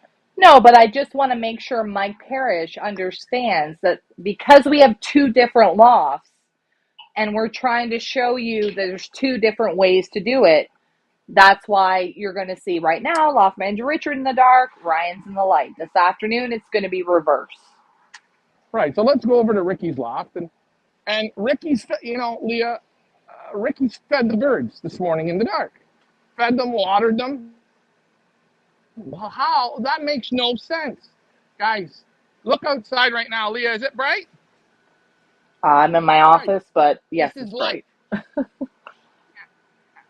It's bright, okay? The windows are shut. You see the windows are shut. No birds in the aviary. We're going to go into the dark now, guys. Remember, what's the difference between light and dark? It's different light. It doesn't mean, we didn't say black. We said dark. Evening time. Here we go. Ready? Hello. Hello. Hello. The dark. Oh, there's the dark. Okay, so let's just hold the camera there. We're showing everybody. This is the Loft Manager Richard's loft, or the blue team. They are in the dark right now. Light in here, is it not? It is light. You can read the paper. You can knit a blanket. You could, yeah. It's not pitch black. Remember, they're growing flowers. You don't want to put them in the pitch black for 18 hours a day. They are growing flowers. They're like shade. You need shade. Right. And this is just dark enough to molt them. This is just dark enough to get them to molt the feathers. And if the camera wasn't buffering, I would take you down and show you. But you see, that's the light. Now, Richard normally, you see that door, that light panel you got there? Just before he lightens the pigeons, for an hour before, he'll open that up, slowly brings the light in. You see, they're not sleeping. They are active, but it's more of a darkened, relaxed atmosphere. They can drink. They can eat. You see, they're by the feeder. He fed them all. Now, when he wakes them up, he's going to feed them all again.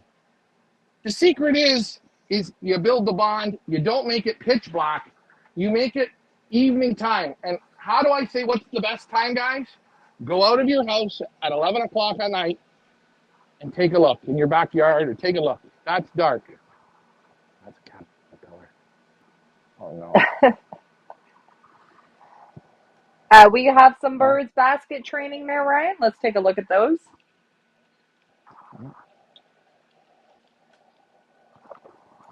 Okay, guys, this is basket training in the yard. Let's explain what's going on here. Well, these birds, okay, these birds here, they're in that loft. And for this whole week, they've been coming out. I give them about a half hour to come out into the aviary and do their own little thing, like those middle section is. Come out, go out, in and out, in and out, in and out. Then what I do is I get them in the section, I basket them up, and they sit. And you can see here, let's see. Look how far we are from the loft.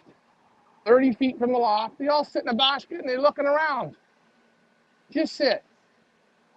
Just sit. Now, how Look, long will you leave them in the basket?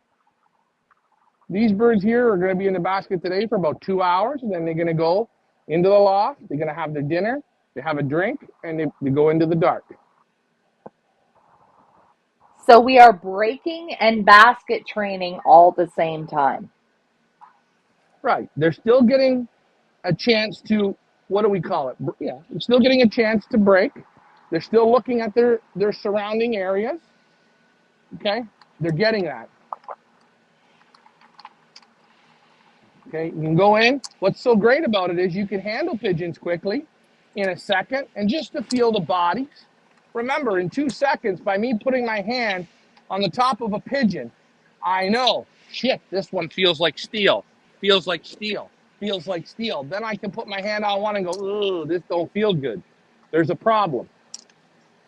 But I handle and I move some birds around just quickly, go through them.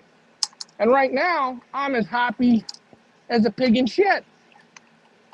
They feel good. Basket training, getting used to me putting the hand in the basket, move them around, wake them up a little bit. Beautiful. And I And know, guys, here's my buddy. who's that? Jeffrey? Hold on. No, this is for Dekine. Ah, Decline Loft. This There is you go. top chef. Top Top chef. chef. Dekine partnered up with Ross Vaquero. Pigeon is absolutely super. But there you have them. That's one for you today, guys. Muscles are good. They're strong. Meat on them is nice. Strong pigeon. No sickness. Chalky white wattle. Feeling good. Now, guys, if you're wondering why aren't the other one loft races showing you this, you have to ask yourself, are they doing it? Are they doing it if they're not showing you? Are they doing it? Are they going the distance? Are they putting in the inches? Are they putting in the bricks and are they putting in the miles? Well, and the other thing is this is why I don't fly in a lot of the races. I have the ones I want to go in. Again, I have to get my birds into the United States, which for me, it's a big jump of hoop. And I would tell you, there's only about 2 or 3 races I would participate in. You know what, Because Ryan? of the track record and the time. Absolutely. And let's just have an open conversation about that. Money is tight for everybody, not just us, but for everyone. And we recognize how expensive it is to put birds into one loft races. And I said to Ryan at the beginning of the season, if you find one that gives you as much as you give, and where you know that our competitors are going to go and be treated, respected, and trained properly, let me know. And he hasn't been able to find one yet. So, because I'm not wasting my money on a lottery ticket, I can go down the street and buy one. I want the birds to be well taken care of and prepared to go to battle. And by battle, I don't mean 3 races on a tailwind, on a sunny day with sunshine and rainbows. I want a loft manager that is going to train my birds properly to make them succeed. And I haven't found Yeah, one yet. So if anyone's wondering why you don't see our name in any one loft races, money's tight. And I want to send my birds to races that I know that I got a shot at and that they are going to respect my pigeons and treat them the way I expect them to be treated. And that's the truth. yeah, and guys, Everyone is different. Everyone likes what they like different, and that's fine. And we're the same way. I already know the races I want to participate in. Next season, hopefully, we are going to start competing with our European breeders, and we're going to go from there. But I have to give a big thumbs up to Tracy, our cheer captain. Yes. She is. I'm going to say she's putting the homework in. She will message me, Ryan. What do you think of this? I don't understand this about this race. I'm trying to figure it out. It doesn't make sense. And then I explain it to her, and then she goes, "Wow, I didn't see that. So that's not that race is frauded, or that race isn't good this way or that way." Yeah. Okay, I get it now. But she puts the work in. She's doing the research. And you know what she says? I don't want to just dump my money away. Well, no, money's hard to make. And I didn't say, Absolutely. I haven't said to Tracy, she doesn't have a bird here. She's only gotten birds from Gallo and a few other people, and she's partnered up and stuff, and she's going slow at it. And I can't, we're friends with her. I can't guarantee anything. But I can say, I'm going to show you from start to finish. You're going to see where they crumble and where they succeed. You'll see where I crumble and where I succeed. We're all in it Right. together. Right. And that's, I think, in value. You It's don't it's get that in it. nowhere. You hit the nail on the head. It's invaluable. It is. There's no value on watching another handler handle your pigeons properly in the way in which you would handle them in preparation for 9 weeks of racing. Not a three one and done, not tailwind waiting for nice days. These birds really have to go the distance. And I cannot explain to you guys enough. This is not your regular one loft race. For those of you who point fingers and say he trains too hard, he's too hard on them. I don't really think you all understand what these birds have to go through. We are training them like you would train them in your own loft to prepare them for a combine series of 8 weeks or 9 weeks where you don't have the ability to pick the nice days. And this is what we wanted to show people. One loft birds absolutely can participate in combine racing and be successful at it if you have loft managers that know what they're doing. Hey, I'm going to tell you something.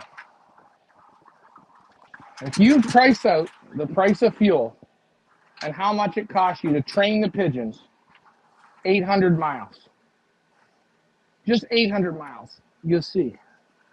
You will see. You will see what the pigeons, how much it costs. You'll see all these things. And you know what? I'm going to tell you, Leah, one thing about Europe, these guys are on a different level. They don't train. It's different there.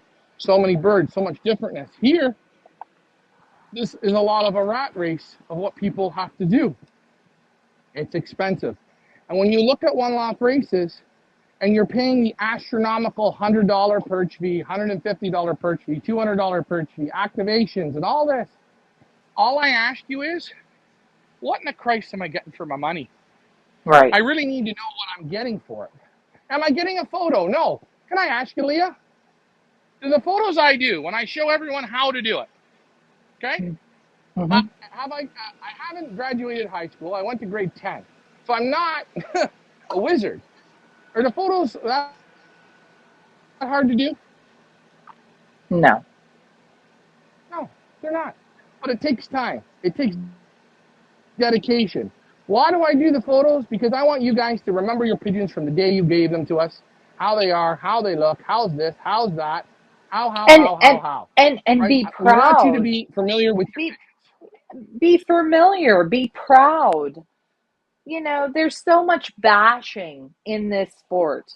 There's so much nitpicking and bashing and backstabbing. We've forgotten how to be proud. Be proud of your pigeons. Be proud of you. Be proud of what you've accomplished. This shit is not easy. Actors will tell you, I hate working with animals and babies. Why? Because they're unpredictable. This is an unpredictable sport where you're dealing with unpredictable species, and we have to appreciate and respect that.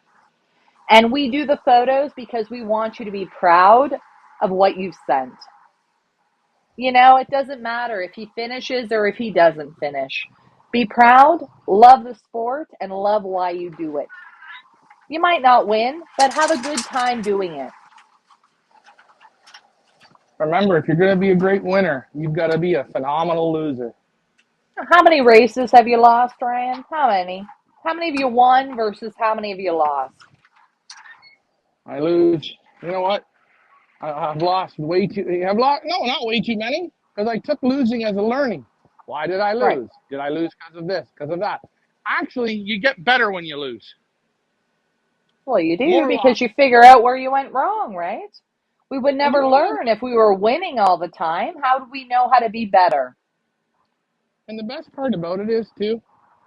Don't make an excuse, man. Drop those. Drop those. You Don't don't need to blame your make an excuse. pigeons. Don't blame yourself. Don't blame the loft manager. Don't blame the wind. Just, you know what?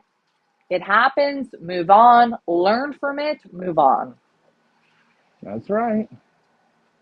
You know what, guys? There are times that you have bought an expensive pigeon and he hasn't bred you nothing and you're fed up and you got rid of him. He was high pedigree. Maybe he came from Pipa and you brought it out, he did all the good stuff. It didn't breed you nothing. And you got rid of him after a season and a half. And 2 years later, you go, why did I get rid of him? All of the children breed supers, but the children don't race for the shit. Right. Because it's like Emil Denny says, ha ha ha, most people are too fast.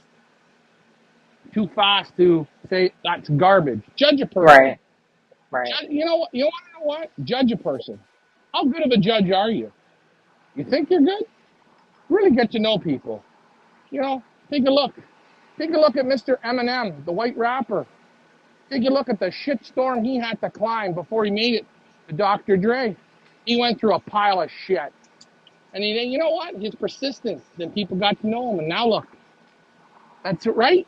Well, I'm taking that as that's a exactly right. You do not give up. And that's what we don't do. We're pioneers. We don't give up. Daniel Herman, we need a Chevrolet to make the first electric pigeon training truck. My Chevy Bolt commuter car can go 100 miles for $1.50 US. Game changer.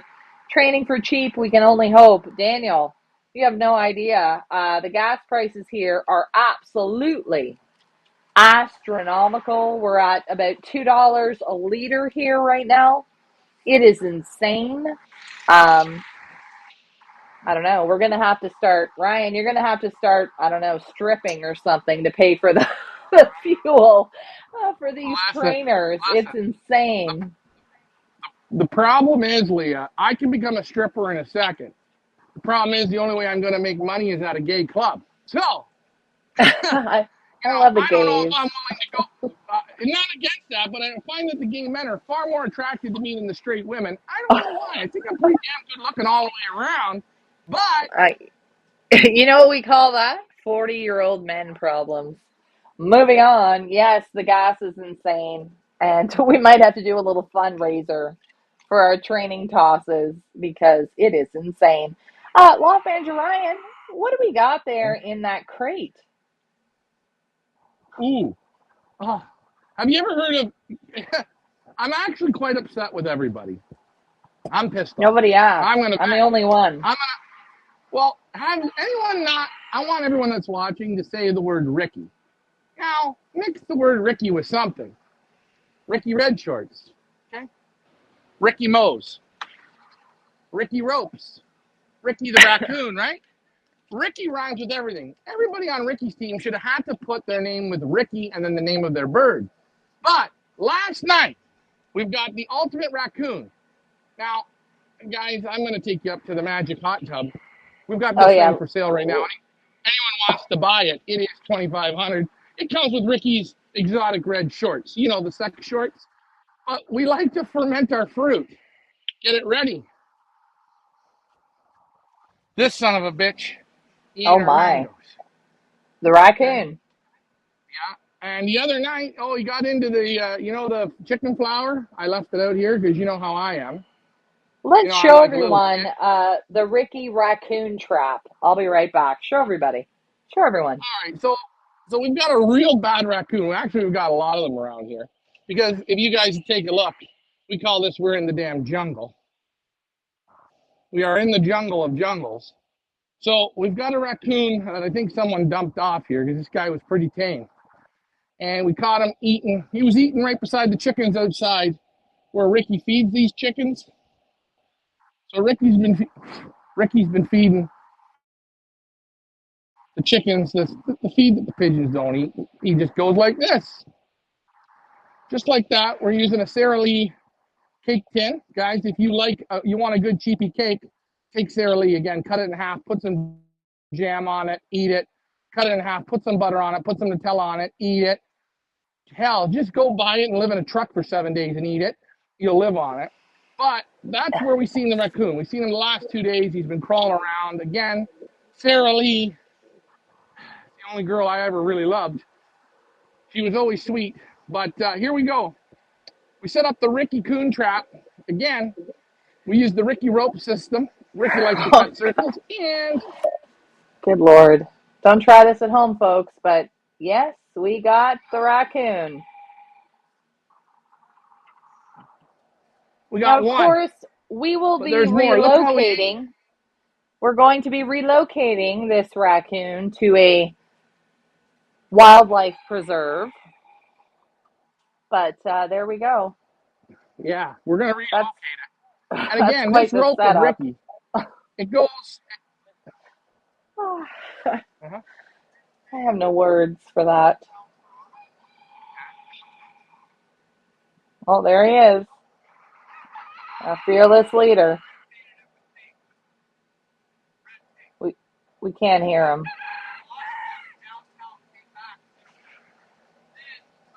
Okay, What's he going on it came about? back. Okay, so what we're going to try and do is spray paint this raccoon, and we're going to take it to a wild reserve, and we're going to release it. Okay, we're going to take it about 40 miles away because apparently raccoons can come up to 70 miles back. I don't know if this is true. I don't know or not, but Well, hold we on, we Rick. we do have comments from our peanut gallery. First of all, Sherry Coons, my flying bitch, Rhiannon does not have a picture yet. I am working on them, Sherry. Not to worry. And by the way, the flying bitch team will be the last team to be announced because I want to make sure that we have all the bitches together before I put up their team. So not to worry. Photos are coming. Go ahead, Ryan. I'm just watching. I just came in. You go do your thing, Ricky. Don't worry. They can't hear you, but they can hear me. They can't hear you, so I already told them that. So yeah, like Ricky said, they had a nice breakfast. You're gonna see him lighting them up.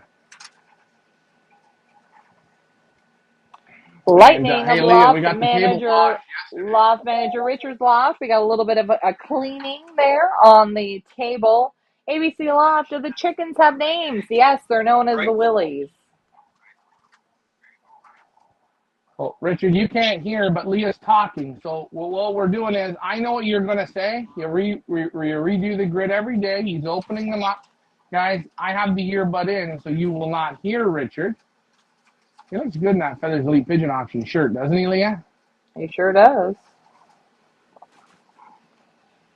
Loft Manager Richard, you're watching. Loft Manager Richard's Lightning.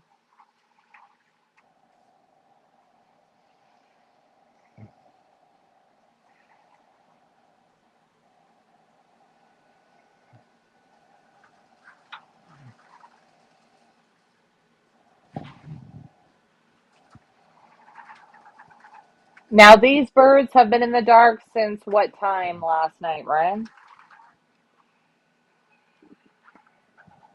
Richard gets up at about 4 o'clock in the morning and he comes and darkens them all so they get fresh air all night long. And then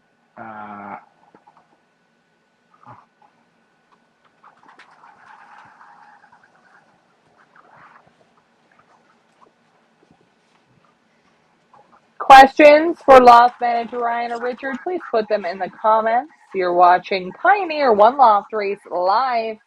Loft Manager Richard's loft being awoken from the dark. It is, by the way, guys, in case you don't know, 12:30 noon Toronto time. 12:30 noon Toronto time.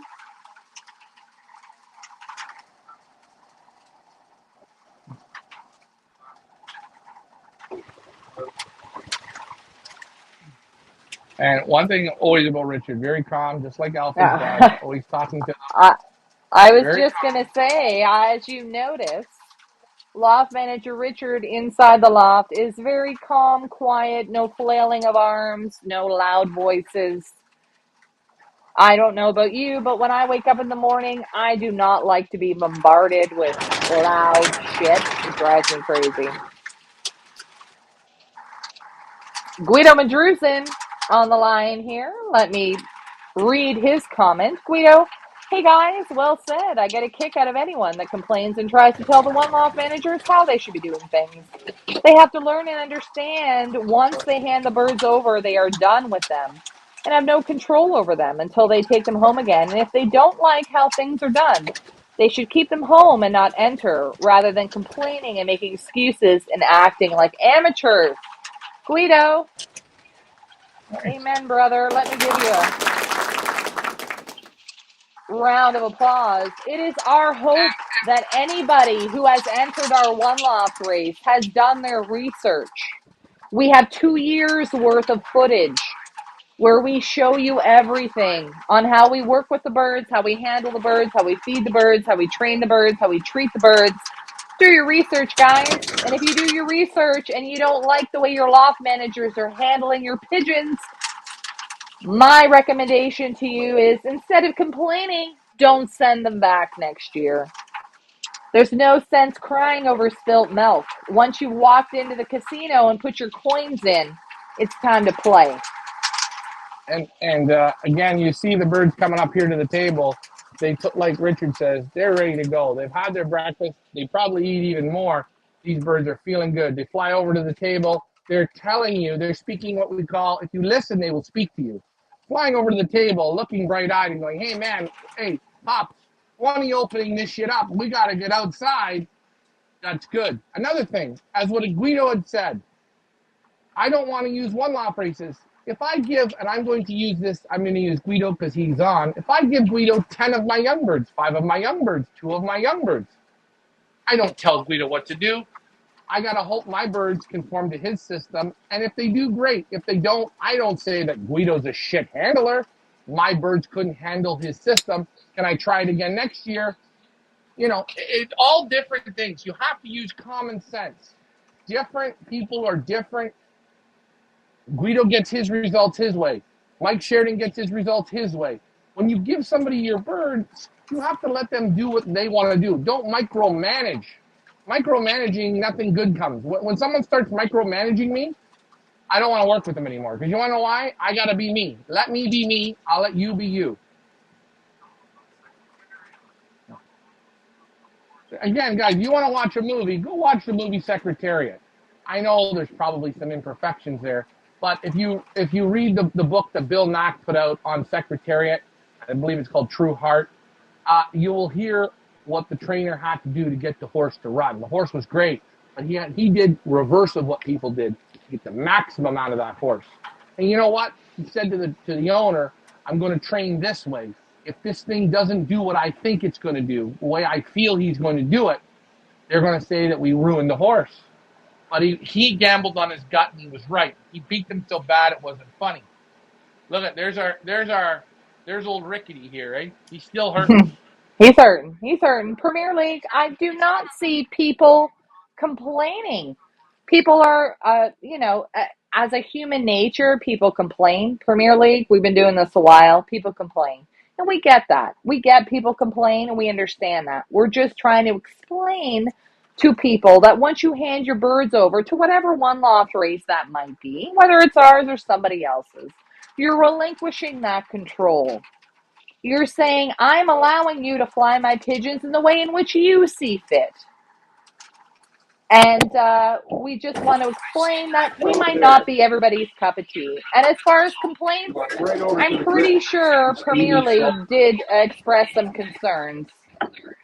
And we're just Oh, trying to we're trying to answer those concerns, and there's nothing wrong with concerns or hey, questions. hey, I'm going to tell you something, guys. I think I make great chicken wings. I make great steak. I make great hamburgers. Okay, I make that great. I make it to a point everybody that comes here says you should have a restaurant. When I go to restaurants, I never order chicken wings, steak, or hamburgers. Why? 99% of the time I'm let down. If it's a place that's known for them, I will go and try. You know what? I love Grover's hamburgers and I love Grover's chicken wings. They're my two favorites. I'm at the same level, I feel, as that place. I'm making mine. When I go there now, I try something completely different. I've been to steakhouses. I don't do it. I like to go to restaurants that food that I can't cook or I've never tried cooking. That's what I like to go and enjoy. I complain. I'm the Leah. Am I a big complainer? Yes, you are. Yes, I you are. am. I think questions are different than complaints. I think questioning and asking, why is loft manager Richard doing that right now, as opposed to saying, well, he's an asshole. Look at how he's doing that. That's crap. Why don't you let the man explain why he's doing what he's doing instead of automatically firing? That's the part that I don't like. Because there's many Now, different ways to do this correctly, as we've seen.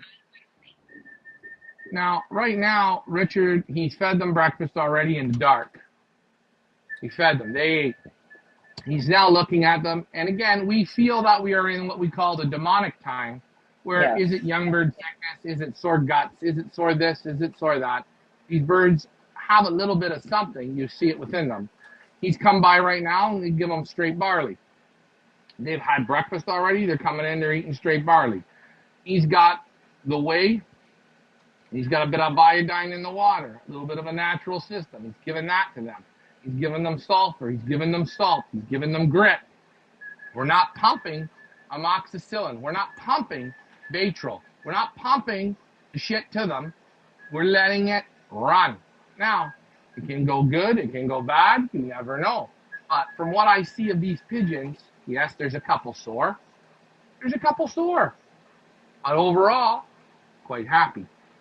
Yeah, so am I. It's the best. It's the best season I've seen so far as the health of the birds And that at the green pie beginning. grizzle as we talked, that grizzle as we talked last night, he's been looking like shit for a couple days. He's in there, he's eating barley now. He's come for sulfur, come for salt. We're gonna let him go. You know what's nice about that pigeon? He's easy to spot, right? And again, you see the pigeons that, oh look, there's Jeffrey the cameraman. He's probably gonna go work at CBC if we lose him. He'll be on the CBC tower there, but he's ready to come out. And when Ricky opens this up, and we'll let Ricky open this up here in a moment on the table. We washed it off yesterday.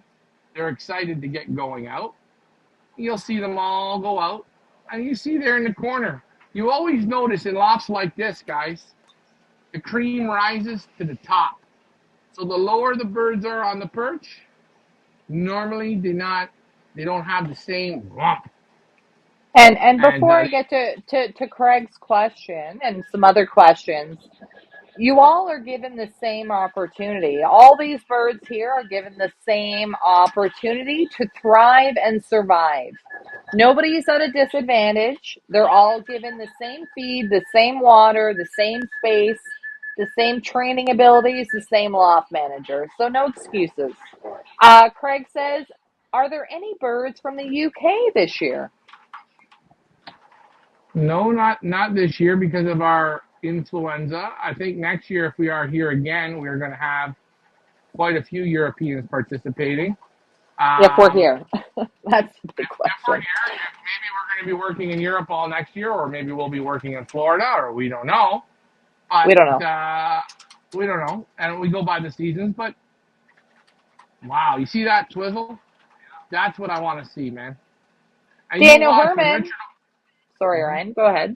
I'm sorry. Go ahead. When you watch Richard open the chute up, you'll see the excitement of the birds wanting to get out. We're going to show that in a minute. Daniel Herman says, I have an idea for the saw cut corner on the table. Just turn it around so the cut corner is against the wall in the other direction.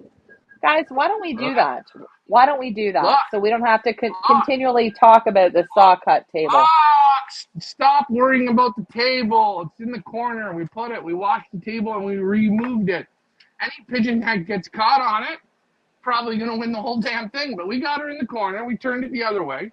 And Here we again, go. I am a professional contractor. If you need something done wrong, hire me. I'll build it 4 or 5 different times or 4 or 5 different ways. Sorry, guys. There you go.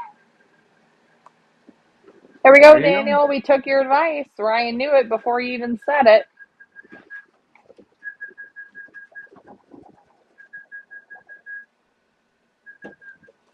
We, of course, want to thank our sponsor, Benzing, the best clocking system in the world. Thank you, Benzing, for sponsoring our One Loft race.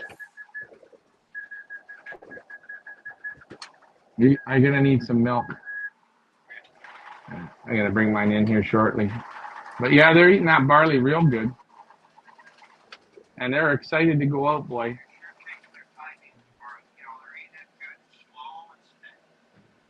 They're not really hungry. Oh, man. Jeffrey, look at him. Goddamn machine. Look at Jeffrey. God, he's a hog, isn't he? Look at him, look. Beautiful. Yeah, he's a nice pigeon. Very nice, Henry. You did well.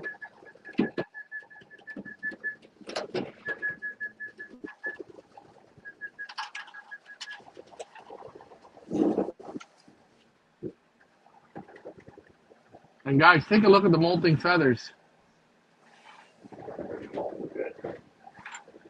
All feathers. Working. All feathers. And they said we didn't have it dark enough. You know what? They said. You know what they say? Don't tell me what you think you know. I need you to tell me what you really know. I don't know. Ricky, you know what? I'm going to learn how to surf this year. But can you imagine when I buy a surfboard and get a wetsuit and I walk to the beach the first time? Guess what? I know all about it. I have a surfboard. Craig, it sounds like you've been watching our May Pigeons videos. Try some boiled milk and 15 mil of iodine for a few days. We're on it, Craig. We are on it. We are using the May method. Speaking of May pigeons, by the way, guys, just want to let you know, next Wednesday, let me just pull this up here and get this logo off. Next Wednesday, we will be live with Darren and Josh May on our FIFA and Friends Wednesday. Stay tuned for that. If you guys have questions for the Mays, next Wednesday or this coming Wednesday is the time to get your questions in. We'll be live with father and son, the Mays from the UK. Stay tuned for that. The kind apparently is going to teach you how to surf, Brian. You know what? If I'm coming to learn how to surf, Loft Manager Richard's coming too. One thing I will say about the kind, he is, I think, I've never met him, but one thing I like, he's a positive guy. He sure is. You know, and he's a damn good cook. So I don't know. No. Dekine can teach you how to surf. He can. We can do some cooking. Him and I. We can do some baking or cooking. I'm all for that.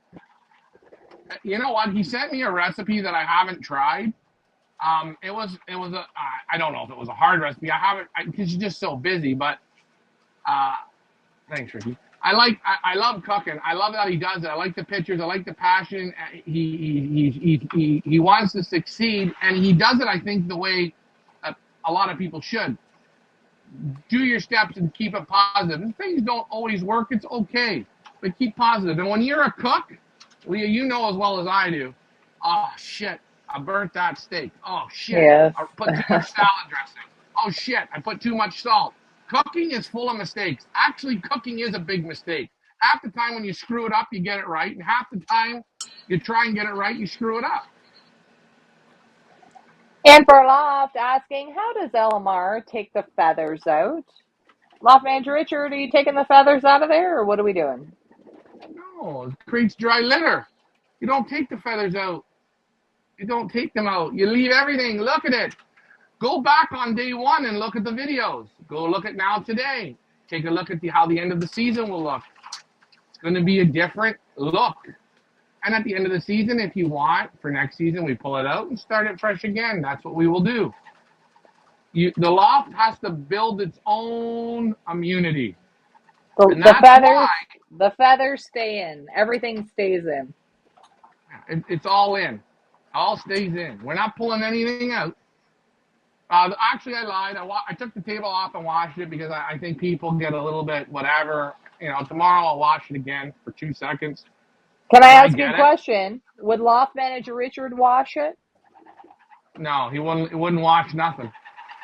So guys, in case you don't think that maybe at times we do things for the camera, we absolutely washed that table because we knew you guys might come for us if you saw a bunch of poop on the table. But to be honest, loft manager Richard would not have washed that. He truly, strongly believes in leaving everything in the loft to build that loft immunity.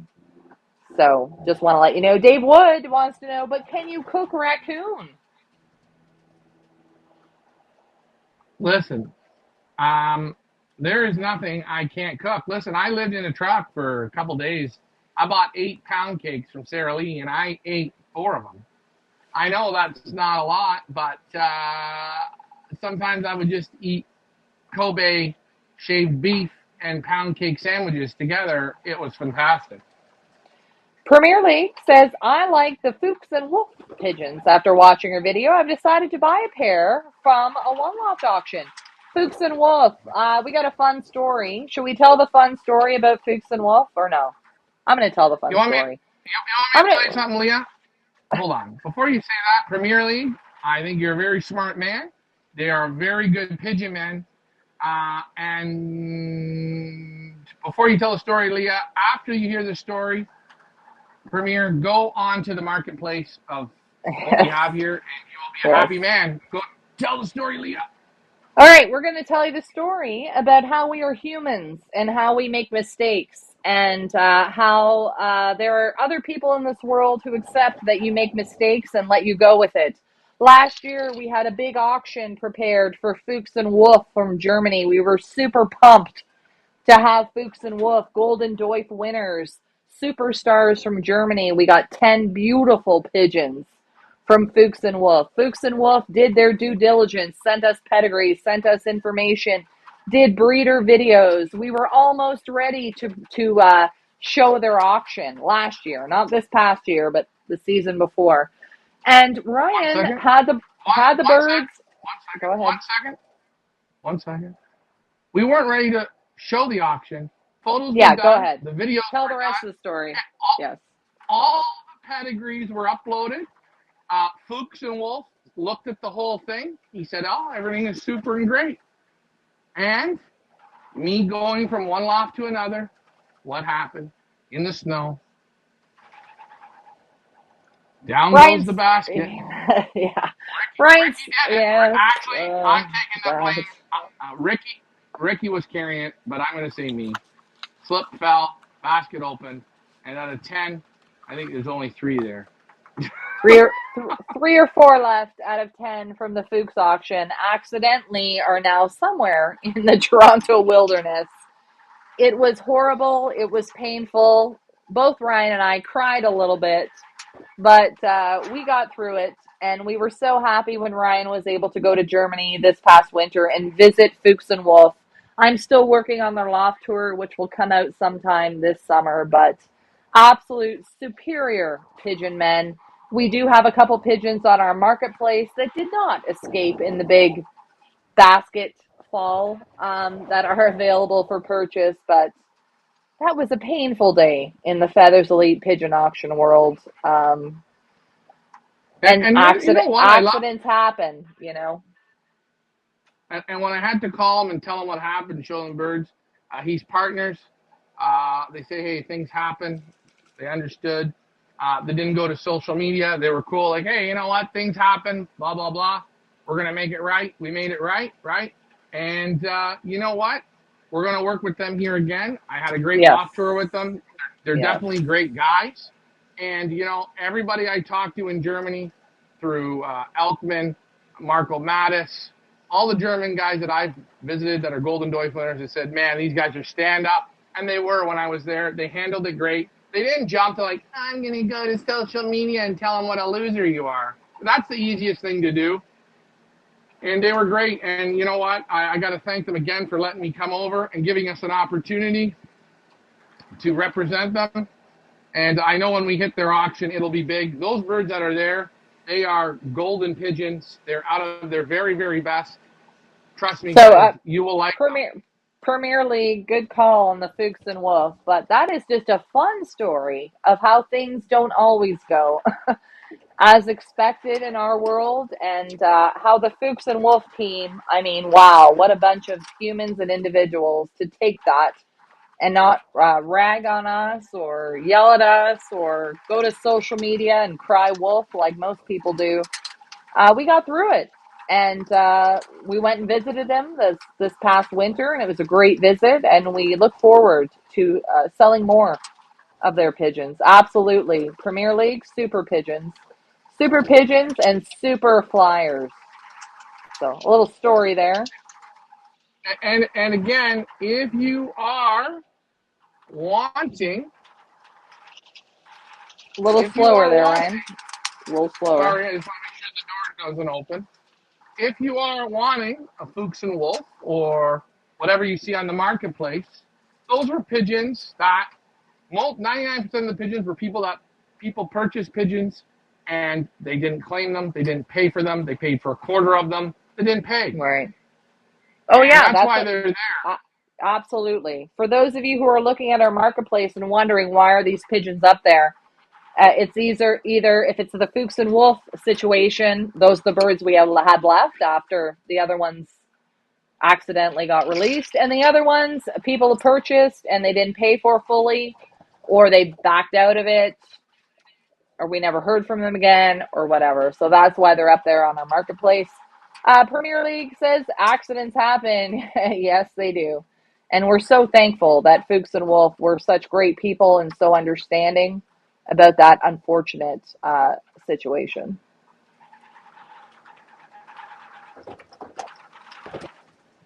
Yeah, Ryan, and that's the whole thing. we have a request from Tamron Jacobs. We want to see the cameraman. Not like I haven't seen your face enough, but Tamron wants to see the cameraman. So let's see your smiling face. Oh, look at him. There.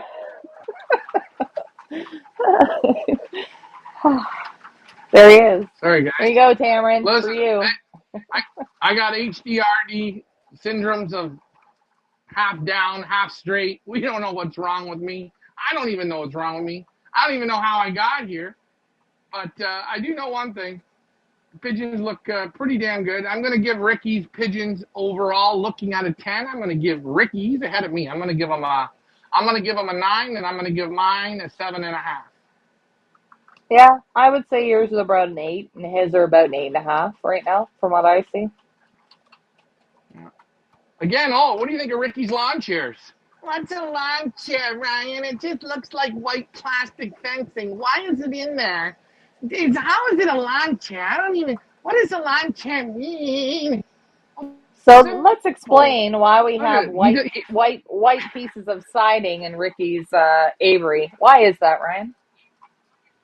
He just wanted the birds to come out and have what we call a little bit better of a relaxing out on a lawn chair. Like they like to lay on it. They don't. He feels they don't like the grates as much, so he wanted to add some comfort spots so the birds can do a little both. Every day he washes them off, and that's what it is. He's talking to the pigeons and what he feels.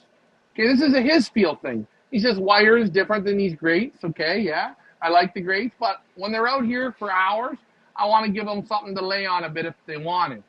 And I'm not going to So complain. He keeps it clean. Good. question, Ryan. Are those birds locked out in that aviary, or do they have free in and out access? He's got free in and out access. Okay. His is free, in and out, in and out. Is he going to lock them out? Maybe he will once he starts using the feed room. Okay, gets the birds going down here through the feed room, into the feed room. He then will get them into the baskets, get them out in the aviary. They might be in the aviary for a couple hours. But his loft is a little bit different. It's more of a free loft. It's a different setup. But what else is very good about his loft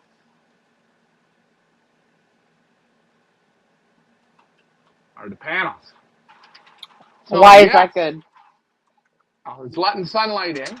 It's letting them get still used to where the sun is. They see the tree above them. They're in here, right? So birds that are sitting in here now, they'll go outside, they rotate, but they're getting the light, they're getting the sky, they can still see what's going on. They can look out through the windows, right? You see, look, the house, they're looking at things. ABC Loft was asking earlier, what's the temperature in the lofts? Today, I'll go over to mine. You know what I'll do? Today's a nice day. I'm wearing, it's nice, but I'm getting by with sweatpants. And a sweater. Could I wear a t-shirt? Absolutely, I could. There's no problem for that.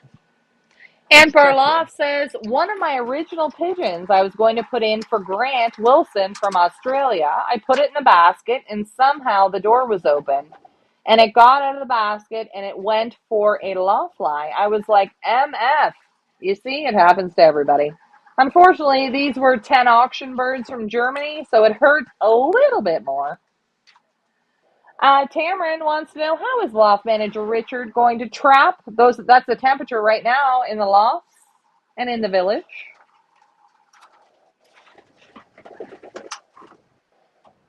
There we go.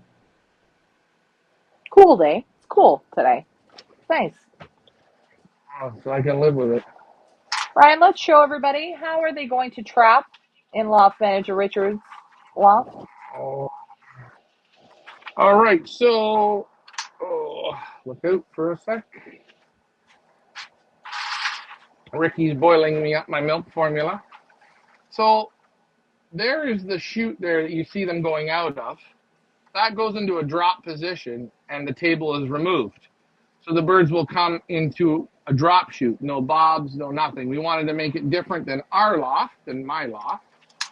Now I don't know if I can even show this because I think I need two people to hold it. But this will technically, if the table is not there, so imagine the table not there. Do you see the drop? Okay, so loft manager Richard has a drop chute situation where that's how the chute will be on race day. The table obviously will not be there, and they'll have to come through that hole and go through the drop chute into the loft. The pads Yeah, will be right there on the outside of the aviary, right where that trim is.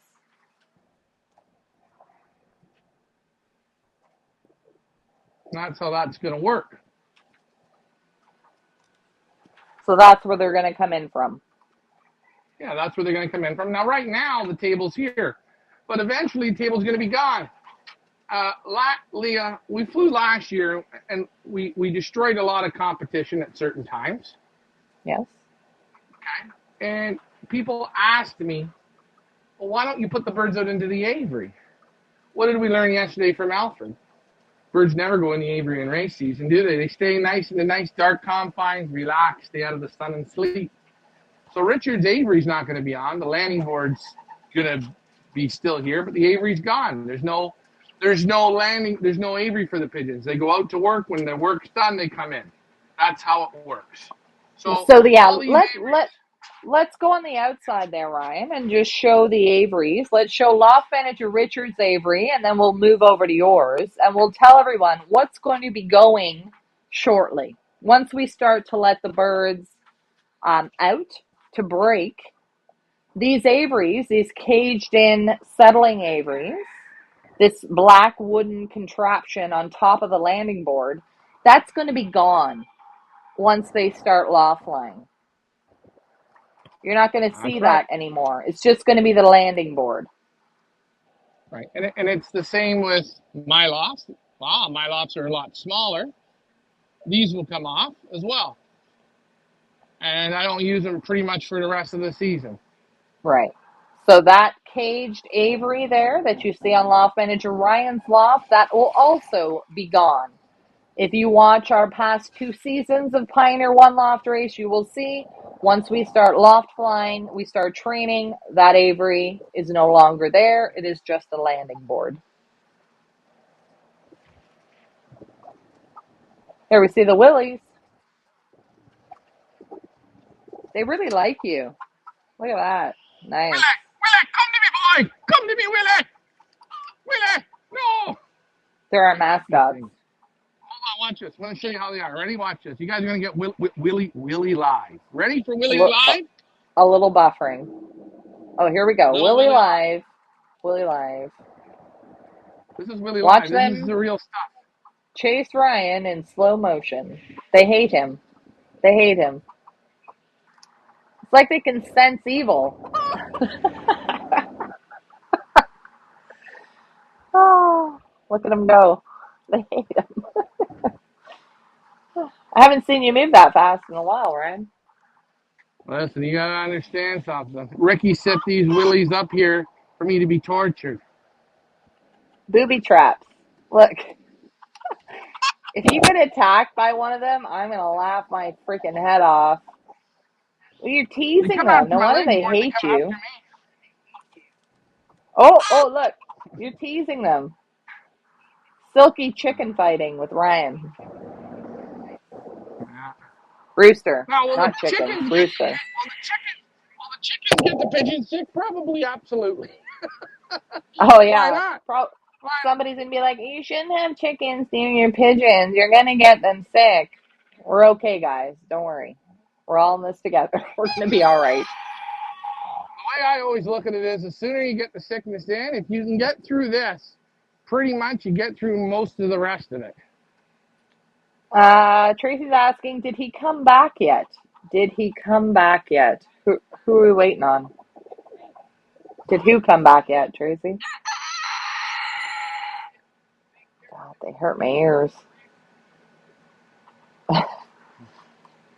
Ryan's Willies will kill you. They're actually Loft Manager Richard's Willies, but yes, they do seem to not like Ryan very much, which cracks me up. Is anyone, Leah, is that not everyone says nobody likes Ryan? Even the damn chickens. Yeah, I'm going to get you a shirt that says that. Nobody likes Ryan. Sorry about the buffering, guys. There are your participants in Loft Manager Ryan's loft doing a little bit of afternoon settling at the Pioneer Village. Little buffering, a little cutting out. There he is. All right, we're going to wrap this show up. I think it worked well. I think we might have to do it this way moving forward. Well, we got another idea that me and Ricky have come up with. We're going to unleash that tomorrow. I want to thank everybody for tuning in. I even look good in slow motion as this buffering happens. The Willies wanted to say thanks to everyone. Great comments today. Great participation. I'll be on later on with Ricky. Maybe. I'll be on with Ricky's feeding. Feeding with Ricky. Late nights with Ricky. And Leah, good job. Good job to everyone. Birds look okay. Good job, everyone. If I get in touch with you for a replacement, you need a replacement. If not, hey, you're good. If you don't hear from me, it's better. If you do hear from me, it's even better. It gives you another shot to win. Inch by inch, brick by brick, mile by mile. Go, Sherry, go. I got to feed my birds. Thanks for flying with me, guys. I'll see you on the other side. My battery's dead. Adios. See you later, guys.